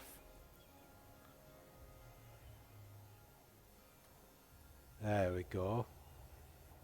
So obviously Another one of those you rides travel that I would all the not way be up. caught dead on. Hell no. Love that, how it takes you all the way up there. What pieces were used? What, on the spaceship? It's just the one of the big sci-fi spaceship wings. I just uh, did like a copy and paste in the rotation trick. Let's take a closer look at it. Obviously some lovely lighting on it as well. Stealing it, thanks. You're welcome, Death. But yeah, once you've made it, obviously you can, as you've done there, copy and paste, shot them in at jaunty Yeah, angles that's and all. things like that. I made it and blueprinted it. That way I could just grab it off my page and go. And I just love that, the gouge into the earth there, and bits of the spaceship itself kind of broken off, all of the fire. That was such a cool effect. And again, all of that work just for like this one scene. Obviously, I think that's when I suggested doing the shooting ride, was to show that off just that little bit more, because you'd put so much into it. Yeah, my original idea was I was just gonna drop a tiny little coaster around it, or at least attempt to, and there just wasn't the space for it. So I almost was just gonna leave it as like a scenery thing, like to have like a path walk around it or whatever. And that's when you recommended doing the shooting ride. I was like, yep, that's what's going in there. It's like perfect. I've just had the question that I was about to ask there answered. Dis has apparently lost one arm, but it's because Connor's trying to sleep on him. Fair enough. Right, so let us get back into the main kind of area. And I want to say if we go to the back end of the Pumpkin Trail, we should have the path down to the bog and the Howling Hills. Yeah, if you keep going down the path is actually by the jack-o'-lantern. Yeah, I can see the signs for it here. Yeah. Brilliant. Well, ladies and gentlemen, we are now into the final three areas. With the exception of the Dead City, I think these guys are pretty small in size. I mean, the Dead City is huge. I want to say there's, what, 2 coasters in there? A couple of flat rides and Yeah. things like that. I believe these are just... Yep.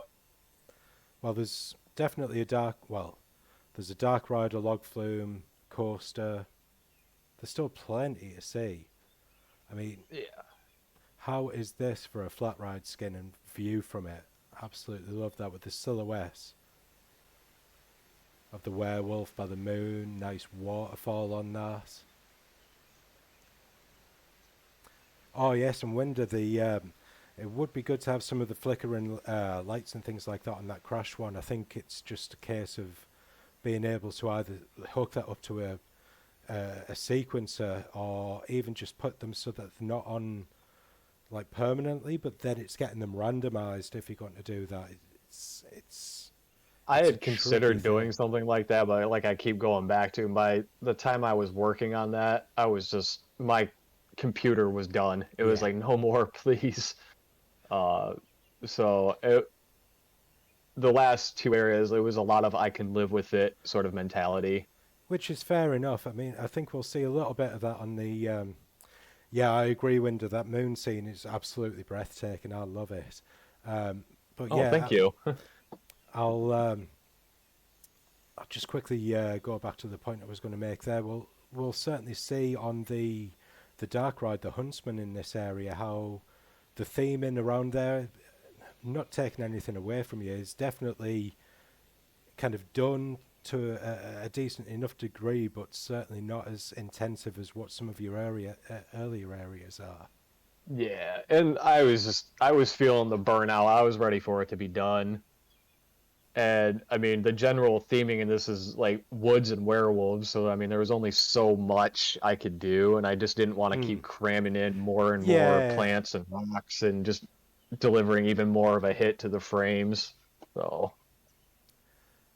and just quickly to pick up on what Ethan's saying there, hopefully next week we'll be doing another one of these showcases with Death Free is None.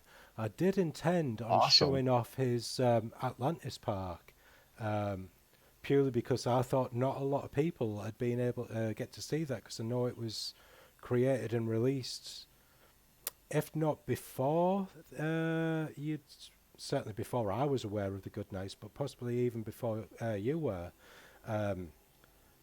And all I was thinking there is Westfall Springs, which obviously is a big park like this that I could spend a lot more kind of time on.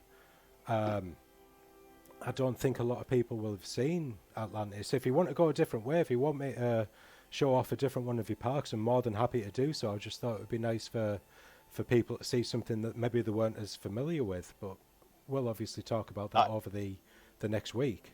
I just want to chime in real quick and say I absolutely love Death's Atlantis Park. It's so cool. That's it. I mean, for me, it was certainly a turning point in Death's creations, which is why I'd kind of also gone to that. And he's always been amazing. Six Flags. I've got the feeling that Death might be having a little bit of a joke on that one. Is that the one that has like 20 coasters in it, Death? 24, 26 rings a bell. Just an astronomical amount of roller coasters. Exactly, yeah. But yeah, my point being is that the Atlantis one is where not only does his coaster design, which has always been on point, kind of get displayed nicely, but it's also where you really started to put a focus on your theming and like just integrate things a lot more. The lighting in it is spectacular. It's spectacular, too. Definitely. The change on day to night is it's like you're going from one park to a completely different one. So again, we'll talk about it. Yeah, you're joking about the Six Flags one. 28 rides is a little bit ridiculous. Definitely. Yeah. So here we have Silver Bullet, our single rail for the park.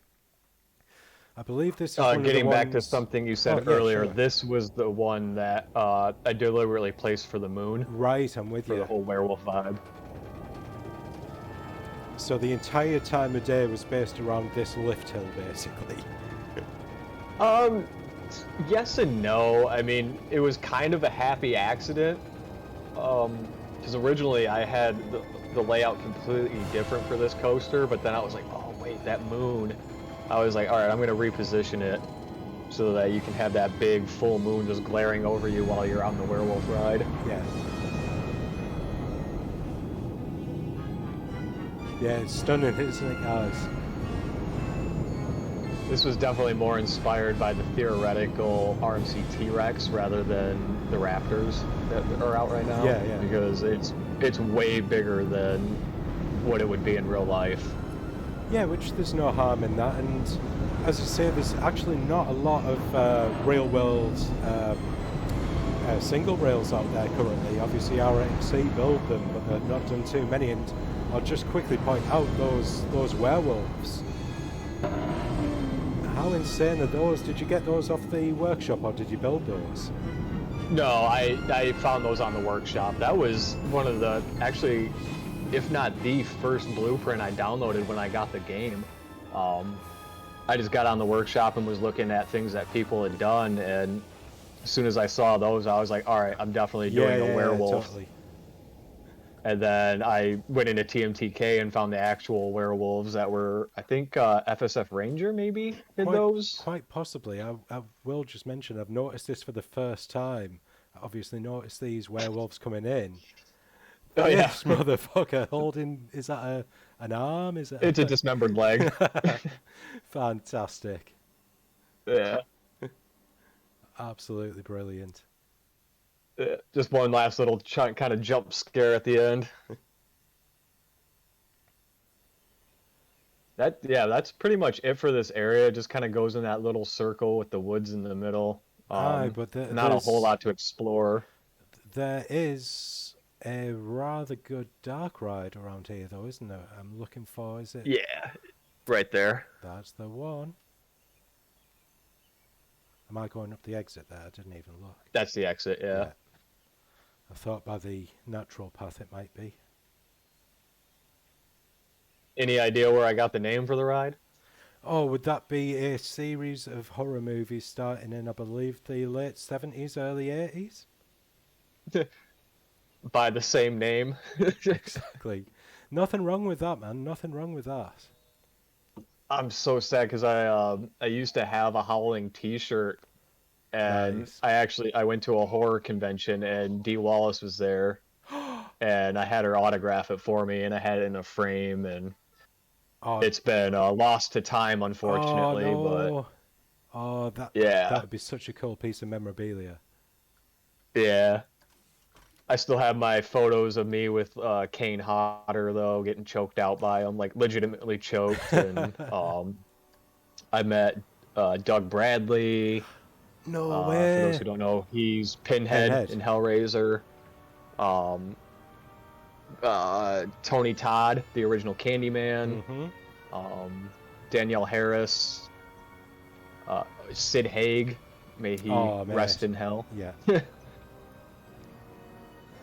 Even Bill Moseley, and I can't remember his name. He played dude with no hair in Devil's Rejects. Ah, yes. Michael Berryman. Michael Berryman.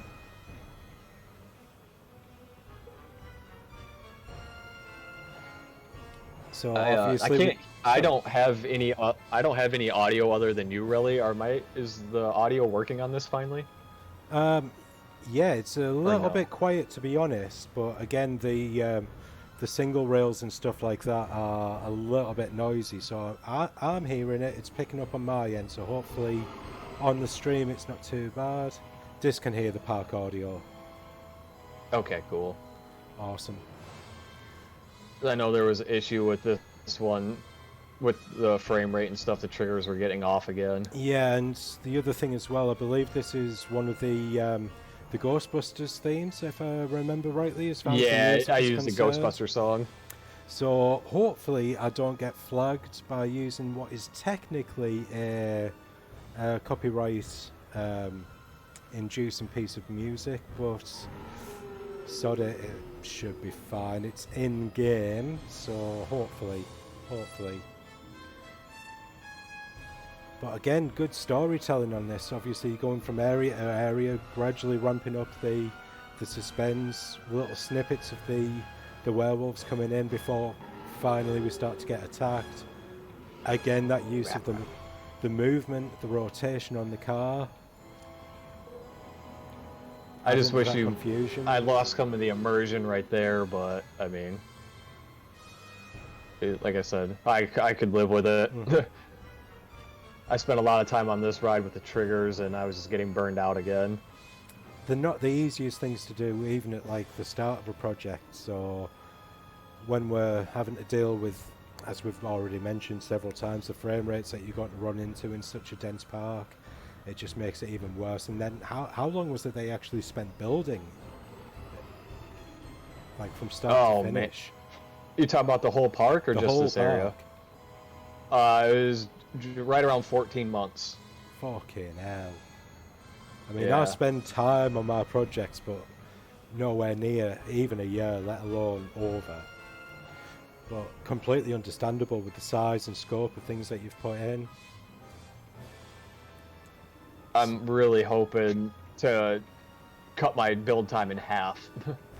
Well, I I, mean, I'm already leaps and bounds faster in my new build, so I learned a completely. lot from this one. Yeah, I was just about to say not wanting to bang the same drum, but this is a first build. You're going to go in not knowing like so many of the little tricks and time saving things and piece saving things that you're going to learn by doing this. So yeah, it should be a lot more manageable and a lot speedier. Yeah, it's like I was telling you earlier in the week, I'm not necessarily like living by the whole less is more belief, but kind of definitely following that a little bit, but more like build what you need to see Yeah, instead of just like cramming every square inch full of stuff. That way I'm saving myself a lot of time and heart. Like you could see in this station, I didn't even bother to really like theme the inside. I was just like, yeah, I don't care.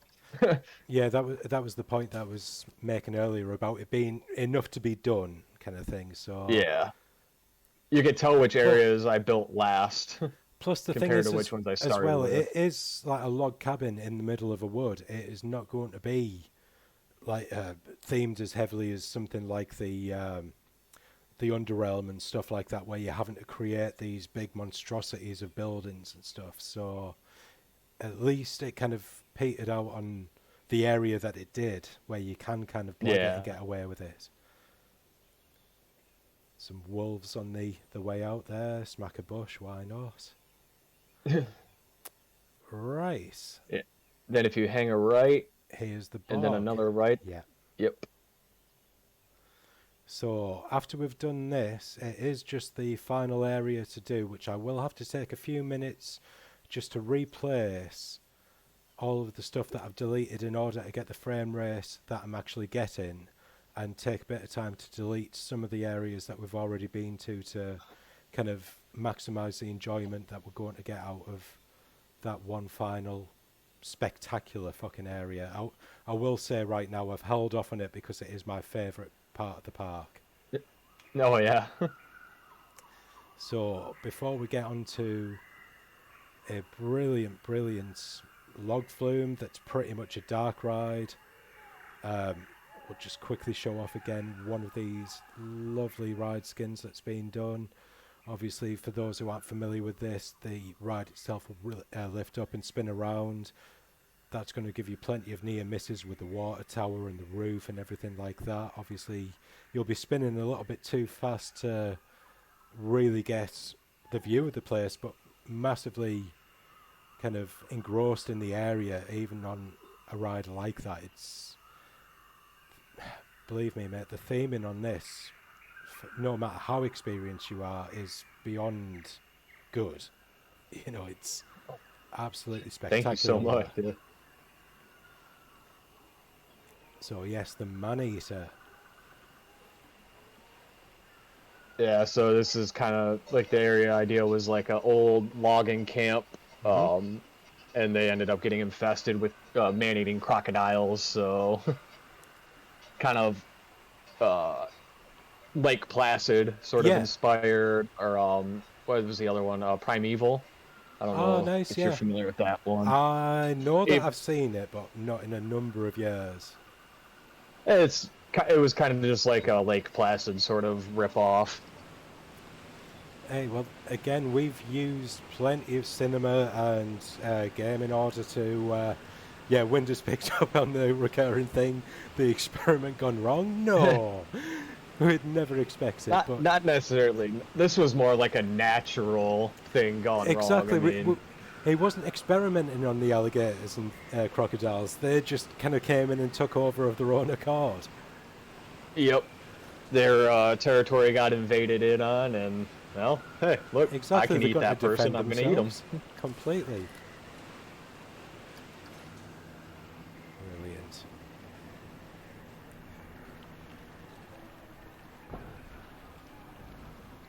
And this is one thing that I'm especially impressed with, how well integrated the trough for the ride is with the actual water of the swamp. I've done something similar on one of the water rides that I made on Paradise Falls, where the raft kind of goes through uh, the pool at the base of a waterfall, but to have it so steady and even all the way through this just blends it in. Oh, it actually scared death there with that first crocodile. Oh, nice. Well, that was kind of the whole point. Excellent. This is another one that took quite a while to do, but this was probably one of the most fun things I worked on in the park. Oh, definitely.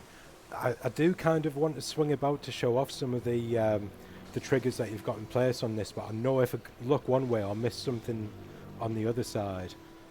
But Windy, I know the little pop-up view worked pretty good for it. The trees get in the way a little bit, but yeah, it's better to be in the seat, especially when you get into the actual sawmill. I tell you what, let's pop back in the back. Oh no, if we do that, it's going to do that. Sod it. We'll ride it fun.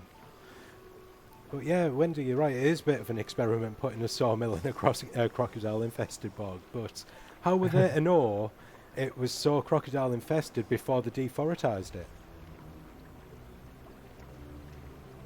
Yeah, that's.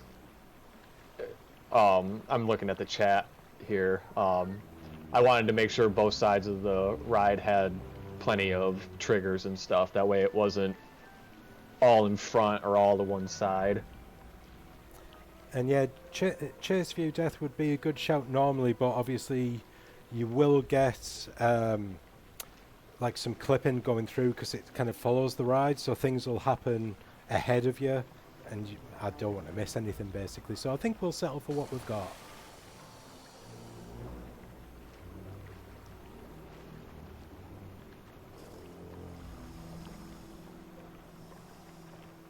Yeah, I had a lot of fun with this ride. It's just so I think dense. it's probably one of my most favorites to work on. And again, great use of like the mist to kind of not only hide things but give it that atmosphere, so that when we do come out into these kind of more, well, I say open, these densely treed areas, it kind of opens up a little bit more and lets you see exactly what we're dealing with. It was funny too because before I made this, I did not care for log flumes. I thought they were boring because you know, everything that I had seen, it was just like the track in a theme park, and I was just like, oh, this is boring. I'm not going to do that. But then I was like thinking, I had the idea of something like this. I was like, I'm just going to do it and see how it goes, and it ended up being the most fun part of the build for me. Well, not just that, a lot of people will just do a simple out and back. You know, just straight up a lift hill, turn around, down, big splash, back into the station. And that's it.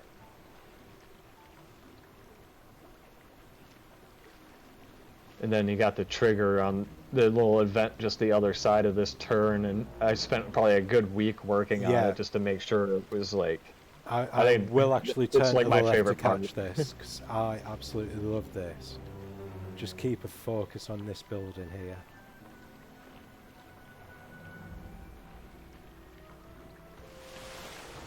Amazing use of the braking logs there. Absolutely fantastic. That was such a small little, you know, event, but it took me, like I said, almost a week just to get it The timing nailed, on and it is just spot on, mate. And yeah, like Winder says, why haven't we seen more log flumes with Crocs? Well, that's what I was saying. I mean, usually when you see a log flume, it's not really themed. I mean, maybe a little bit, but you get like a lot of like jungly, just straight up jungle. I don't know. And Winder, you think that like a log flume with Crocs is something a little bit kind of out of the ordinary? We now go up said lift hill after what, about a good 3-4 minutes worth of ride into this fucking nonsense. Again, amazing. Well, it wouldn't be a timing. sawmill if you didn't almost have your head chopped off. Exactly. Our favourite noodles there. Love our snakies. Yep.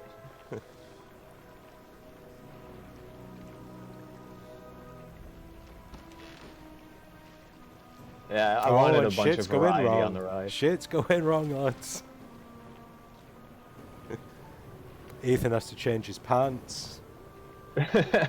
Time to get out those Don't worry, free Ghastly pairs Hollows gives you a free replacement pair. Mikey, hello mate. You catch us very near the end of this particular spotlight. This is the final ride in this area, and we only have one more area to go, but thank you so much for dropping by, man. Fantastic splashdown there, absolutely lovely. Coolest down after all of that fire that we've been through. In case you didn't get wet enough from the splashdown, there's a water tower to cool you off a little bit more.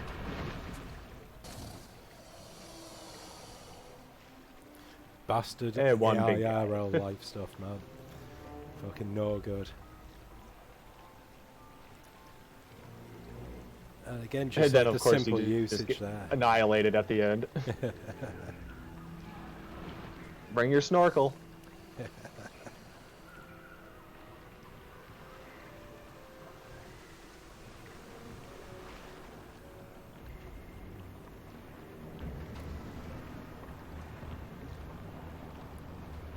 There we go, back into the station.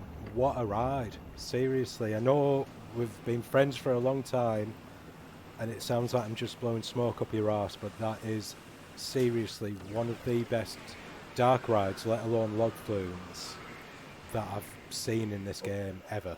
It's just amazing. Thank you so much, man. Right. I appreciate it. What I'm going to do now will take a couple of minutes. It's just in order to get a good frame rate on this, I've had to delete a lot of, well, you can see the final area here. Everything, with the exception of the buildings to leave the skyline there, I've had to delete. So, let's quickly Control Z everything and get stuff put back in place. And then I shall just go and delete great swaths of the park that we've already been through in order to regain those FPS back. So this will just take a couple of minutes. So while that's doing, is there any questions or anything in chat that anyone wants to put forward to either myself or Bread while this is fannying about? You're welcome, Winder. I'm glad you liked it.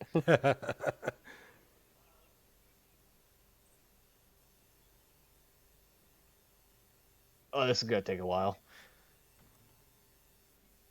Yeah, it's just the loading up of everything. Hopefully I don't get an auto-save kicking in while it's doing this.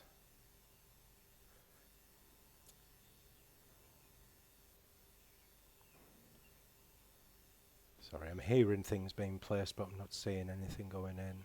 Ah, there we go. Okay, while this is loading up real quick, I'm gonna go take a restroom break. I will be back in a few seconds. Not a problem at all. Not a problem at all. In fact, what I might even do is just quickly put this onto a BRB, and I shall catch you guys back here in just a moment. What?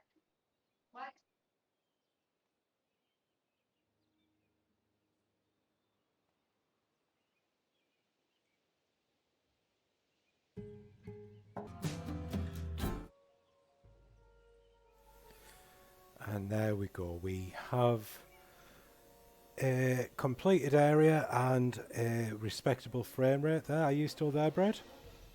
Yes, sir. Fantastic. Hiya, days.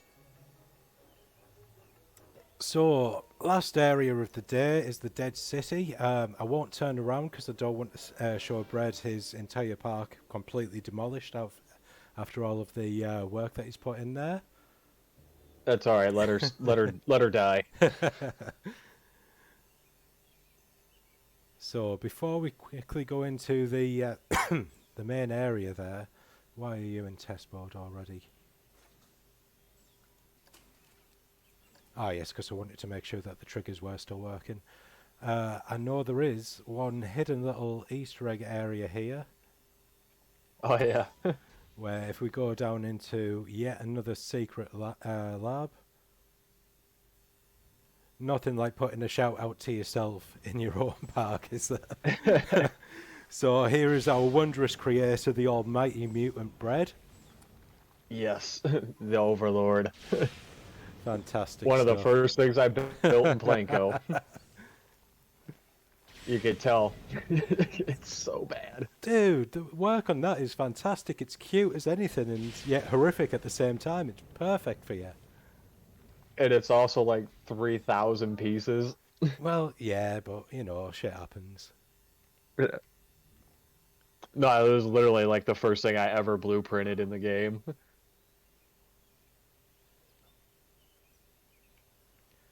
So here we are entering a completely normal, not overrun at all city.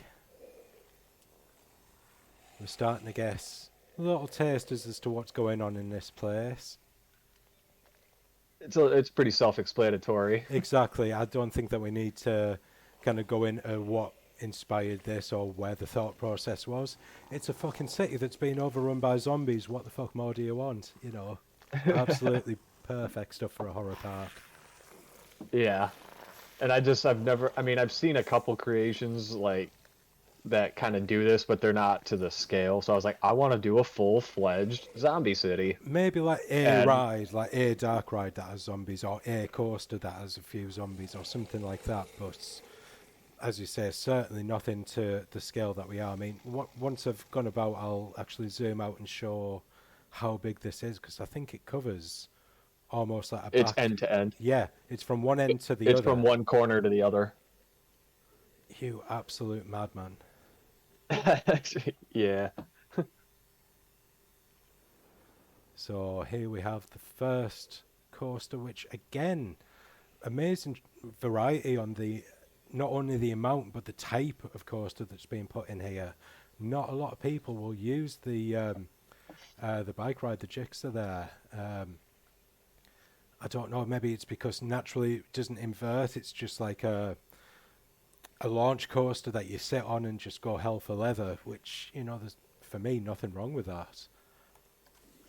And especially when it's as heavily themed and as well themed as what this has been. I saw the motorcycles. I was like, that you're gonna try to escape the city. Yeah, I mean, you're gonna hop on a bike, and that's the ultimate goal.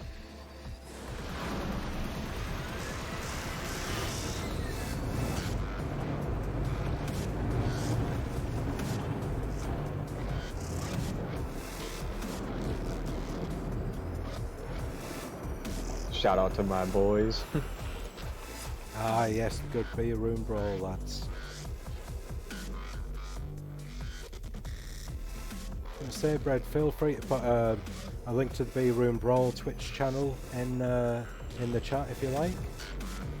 Oh, for sure. I'm sure the guys would appreciate that.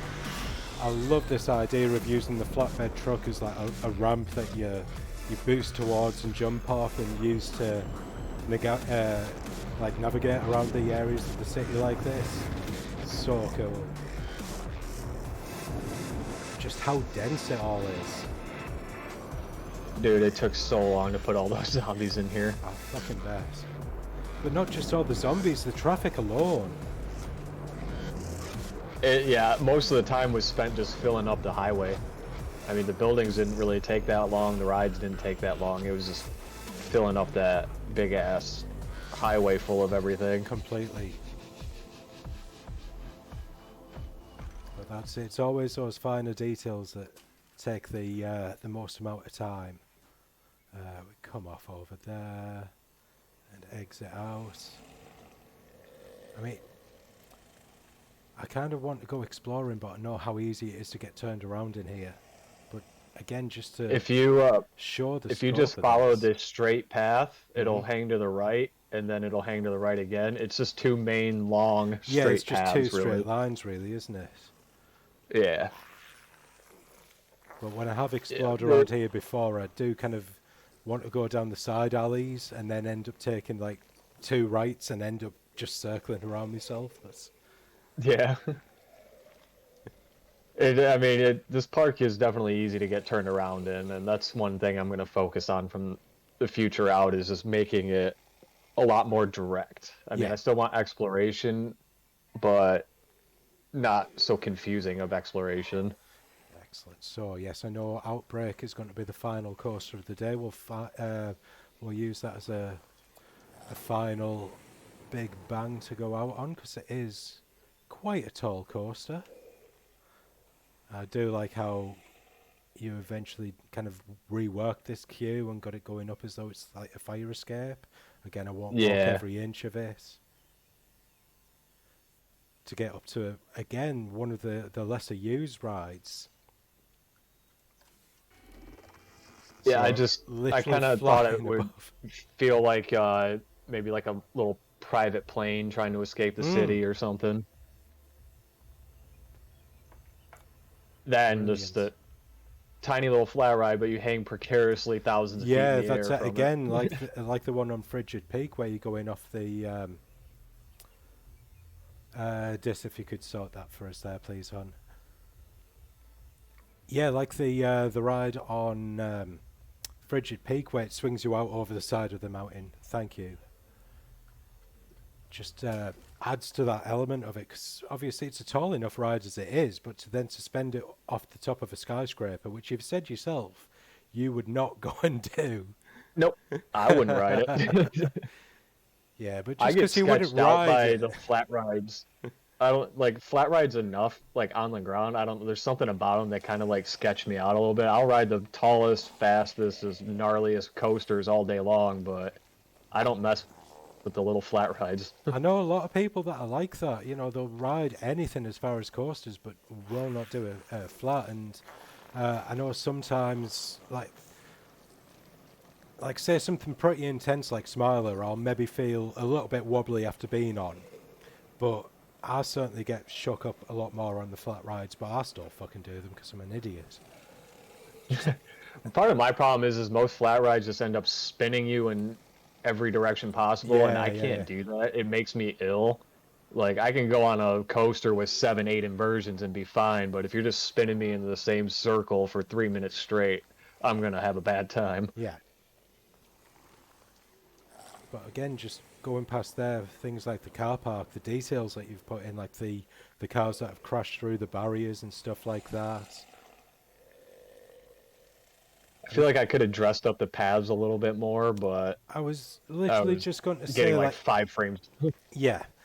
But again, it's you're going for an experience. You're not going for a park, so to speak. So where a proper theme park would be a little bit more kind of heavily laden on that kind of thing, this is much more like what an actual cityscape would be like. So you know, it's maybe ended up as a happy accident that it's worked out like that, but it certainly does still work. Right. Yeah. So am I right in thinking that at this end there is that other flat ride, or have I gone past it? I'm here. Yep, it's this building right here. Yep. It's a little shout Loving the out to Bosch one of my zombies. Halo cosplay friends. Oh, the Tron He goes guys by thing. Tron Guy. Yeah. He actually just a year or two ago finally bought his dream car, and it's a DeLorean. So I've got the little Oh, garage that's working why on the the DeLoreans DeLorean's in for him. there. Brilliant stuff. Loving this. Obviously, in like a proper park, all of these would probably be actors and things like that doing proper jump scares at you. Yeah. So That's why I again, wish they would have just made them actors. yeah. But then again, to give them like whole AI and things like that is just going to impact the frame rate even more. I mean, you wouldn't even have to change them. And I mean, they could still do the same animations as each other, but just take the stupid little like metal rod out of their butt because that just kind of throws it It off. does a bit, but it's only really if you're paying attention that you notice that. Yeah. I mean, Jesus Christ, mate, how many? I don't even want to know. This flat ride is It's like just another 32, ridiculous. 3,300 pieces, I think. Easily, easily. And then obviously, by the time that you get all the way up, which is ridiculously high, amazing views out over the park, ignore the bald patch over there. Just the views again of the city. Absolutely spectacular stuff. Thank you. Then there's that ominous building in the background. Indeed. Right, I believe. Are we down here for Outbreak? Yeah. Should just be the other side of that building right Right, there. let's zoom through this way then.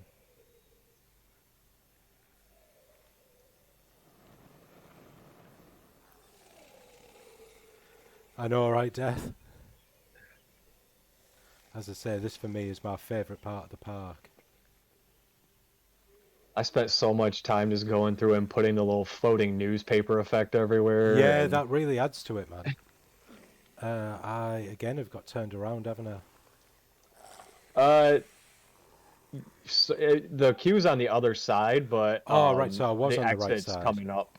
Yeah, the exit's coming up. You could just pop in through there if you wanted. That's right, because we passed it coming off there. Let's sit Yeah, forward. Yeah, yeah, exactly, it Ethan. should be. That's why I'd initially gone in and deleted most of what's going on in here, so that we This could is the actually queue right enjoy the here. rest of the park at a decent race. And in that little BRB break, gone and deleted some of the other areas that we've already visited, just so again we can keep up. So, ladies and gentlemen, your final ride of the day is Outbreak, which is, I want to say this is one of the Gigas, isn't it? Yeah, the Yeah, Giga Invincible. Perfect. So a nice big one to go out on.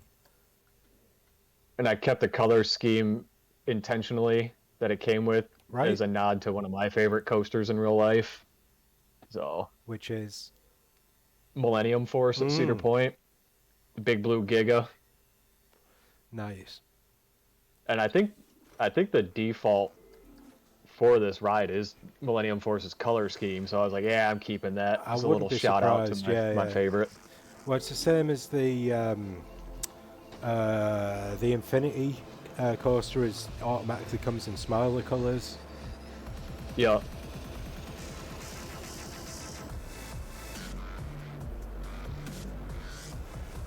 yeah, this is probably my favorite coaster in the park. Oh, well, a happy coincidence that I finished on it then. I just saved it because it was Yeah, in this back area and it was a big motherfucker. So I feel it's kind of like the crown jewel coaster of the park. we'll get into that logo in a moment once we're finished. Oh yeah,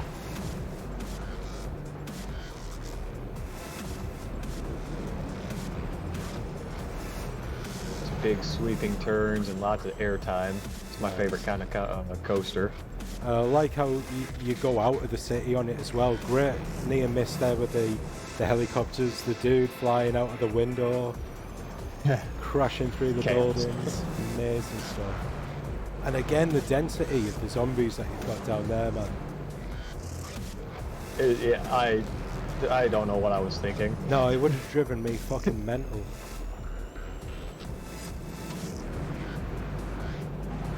I really just I wanted to take a break from Planet Coaster after building this and being Yeah. done with it, but I just kept going, and yeah.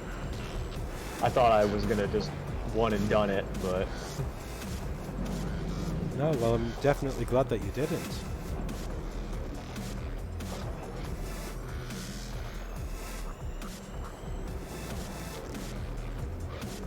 Absolute insanity, man.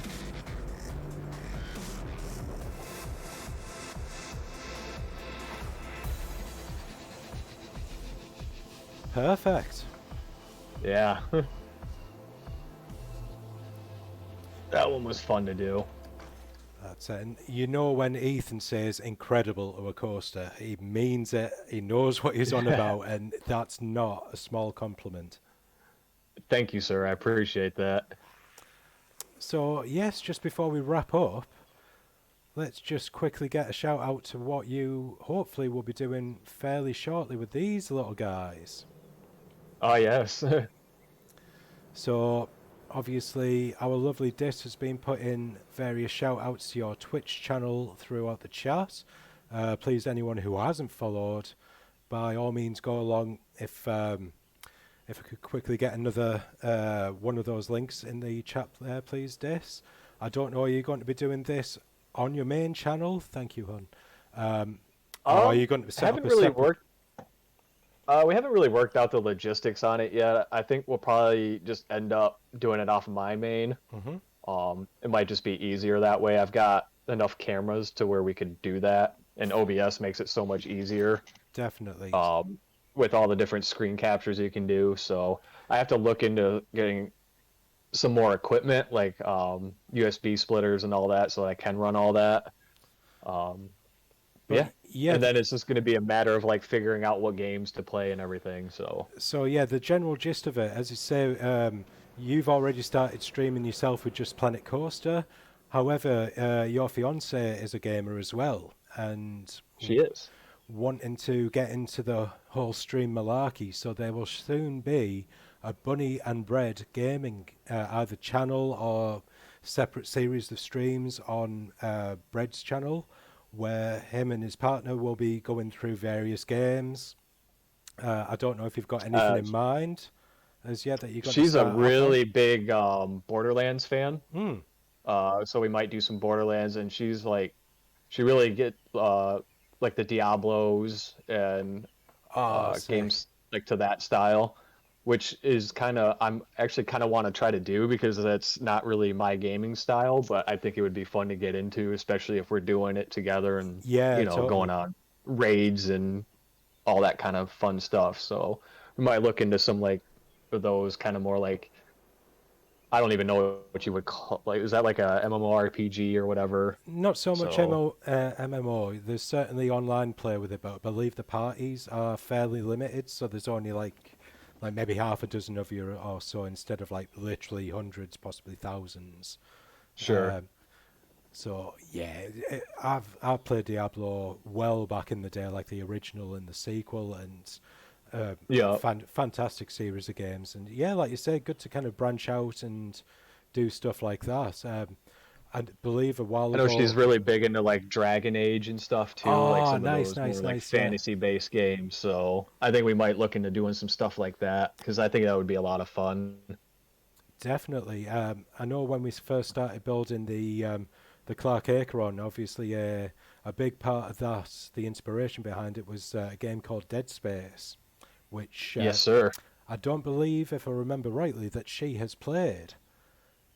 She has not, and I actually was thinking about making her do like a playthrough on her own because I know the first time I played through number one, it was like the one and only game that made me like jump and like scream out loud. And Exactly, yeah. it's The jump scares on that game are so good. The just the set pieces and the lore behind it is fantastic. So to be able to see like a number of years after it's been released, someone go through it I'm again sure for it's the still first time is going yeah, to be and I'm sure it fantastic. still holds its own even to this day. I mean, Oh, graphically, it might not be as clean as some of the newer games, but I mean, it's solid enough to where it's still gonna have a lot of good playback. yeah. I mean, to be fair, if you get it on Steam, which I imagine you will do if you're going to be streaming it, it would be easier certainly.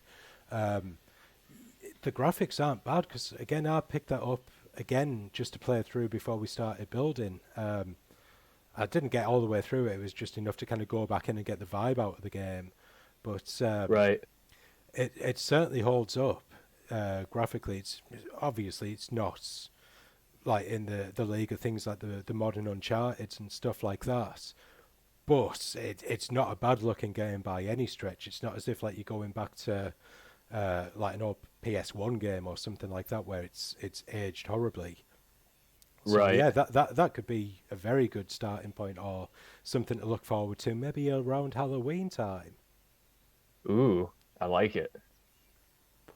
Excellent. I just Well, I wish it was multiplayer. That's the only thing I have about it because it'd be fun to play through it together. But I think it'd even be more fun to watch her do it on her own. well, you see, the third one was, but the third one was shit. Yeah, So I didn't like. I played it and I was like, eh. The first two were awesome. This one's kind of killing it for me. well, that's it. Sorry, excuse me. So I think at that we are pretty much done. If anyone has any final questions or queries in chat before we wrap up on this, but no, That was a lot of fun. I just thanks definitely, for having me and you know giving my park a little bit more love. definitely. Thanks for coming on, man. Obviously, this is a fairly new kind of concept for me. It's something that we've talked about doing, so obviously I had to get my bro in from across the pond. Oh, Ethan has a question. Shoot away, mate. Thanks, Diz. I appreciate that. But yeah, I've really enjoyed coming on this. It's kind of been a good proof of concept and a lot of fun exploring the park. Ethan's wanting to know if you have played Horizon Zero Dawn, which I know he is a big I have not. advocate. I do not own a PlayStation, so I have not had the opportunity yet. Am I I would right like to, in thinking but it's available on Steam now, though? At least the first one. if that's the case, I might have to look into it. And with the sequel, I would like to try it, but it's certainly I gotta well get a worth little a bit more go. familiar with PC gaming. Well, the thing is, just connect up your Xbox pad to it, and you just play it as though you're on console. Oh, that's true. I hadn't considered that. But yeah, it's one of those like massive itinerary of games that I've got that I started and never. I got pretty far into it, but then something new and shiny came out, so I ended up sacking it off and moving on to that. And obviously, there's always Planko, in Right. some way, shape, or form, taking up a massive, massive, massive chunk of your time. Oh, so what Ethan is proposing is if you play it and like it, the three of us, you, me, and Ethan, could potentially do a collab build of it, which is certainly an interesting That idea. Yeah, I mean, I've seen plenty of video and like photos, and like I love the look of the game. Yeah, So even having not played it, just building something like that would be fun. So I'd be down. it's an absolutely gorgeous game, and I'm sure between the three of us, we might be able to come up with something half decent. Brilliant. Well, on Time to that, put those TMTK skills to work, my friend. well, actually, Ethan was asking me about that the other day, and some of the pieces are just going to be physically far too large for me to be able to recreate using TMTK. Oh, Svi, thank you so much for the raid. Unfortunately, you are joining us right as we are wrapping up. But thank you so much for coming in. I hope your stream went well. Lovely to see you. But I'm afraid we're just about to be looking for someone to go and raid ourselves. But thank you so much Yeah, for I know. coming in.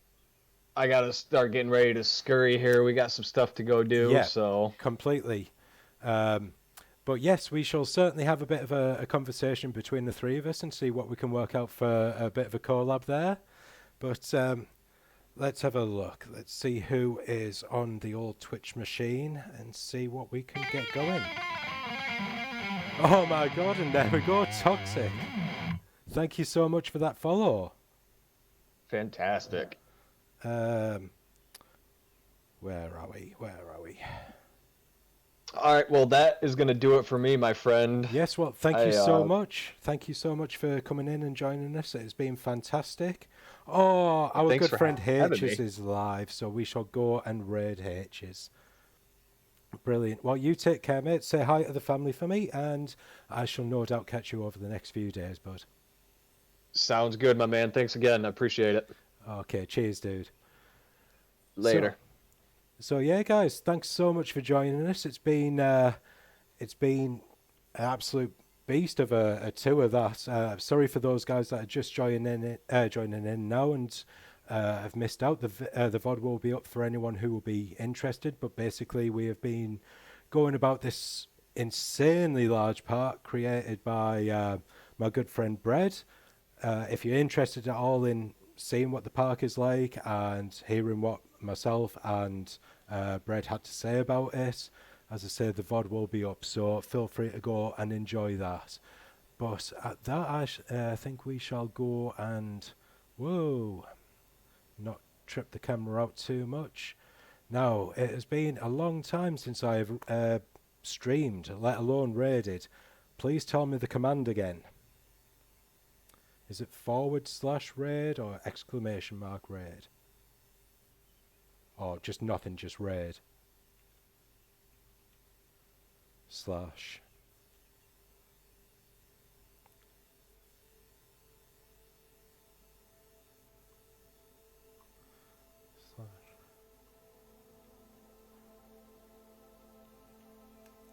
we shall go and see our lovely friend H's. If you have not already followed H's, he is an amazingly talented creator. He's currently, I want to say he's, yes, he is definitely on Planco there. Currently in the middle of a massive, massive Lord of the Rings park. A lot of detail going into it. He's supremely talented. So we shall go and say hi. So again, thank you so much for joining us today. I'll see you all later. Take care now. Bye.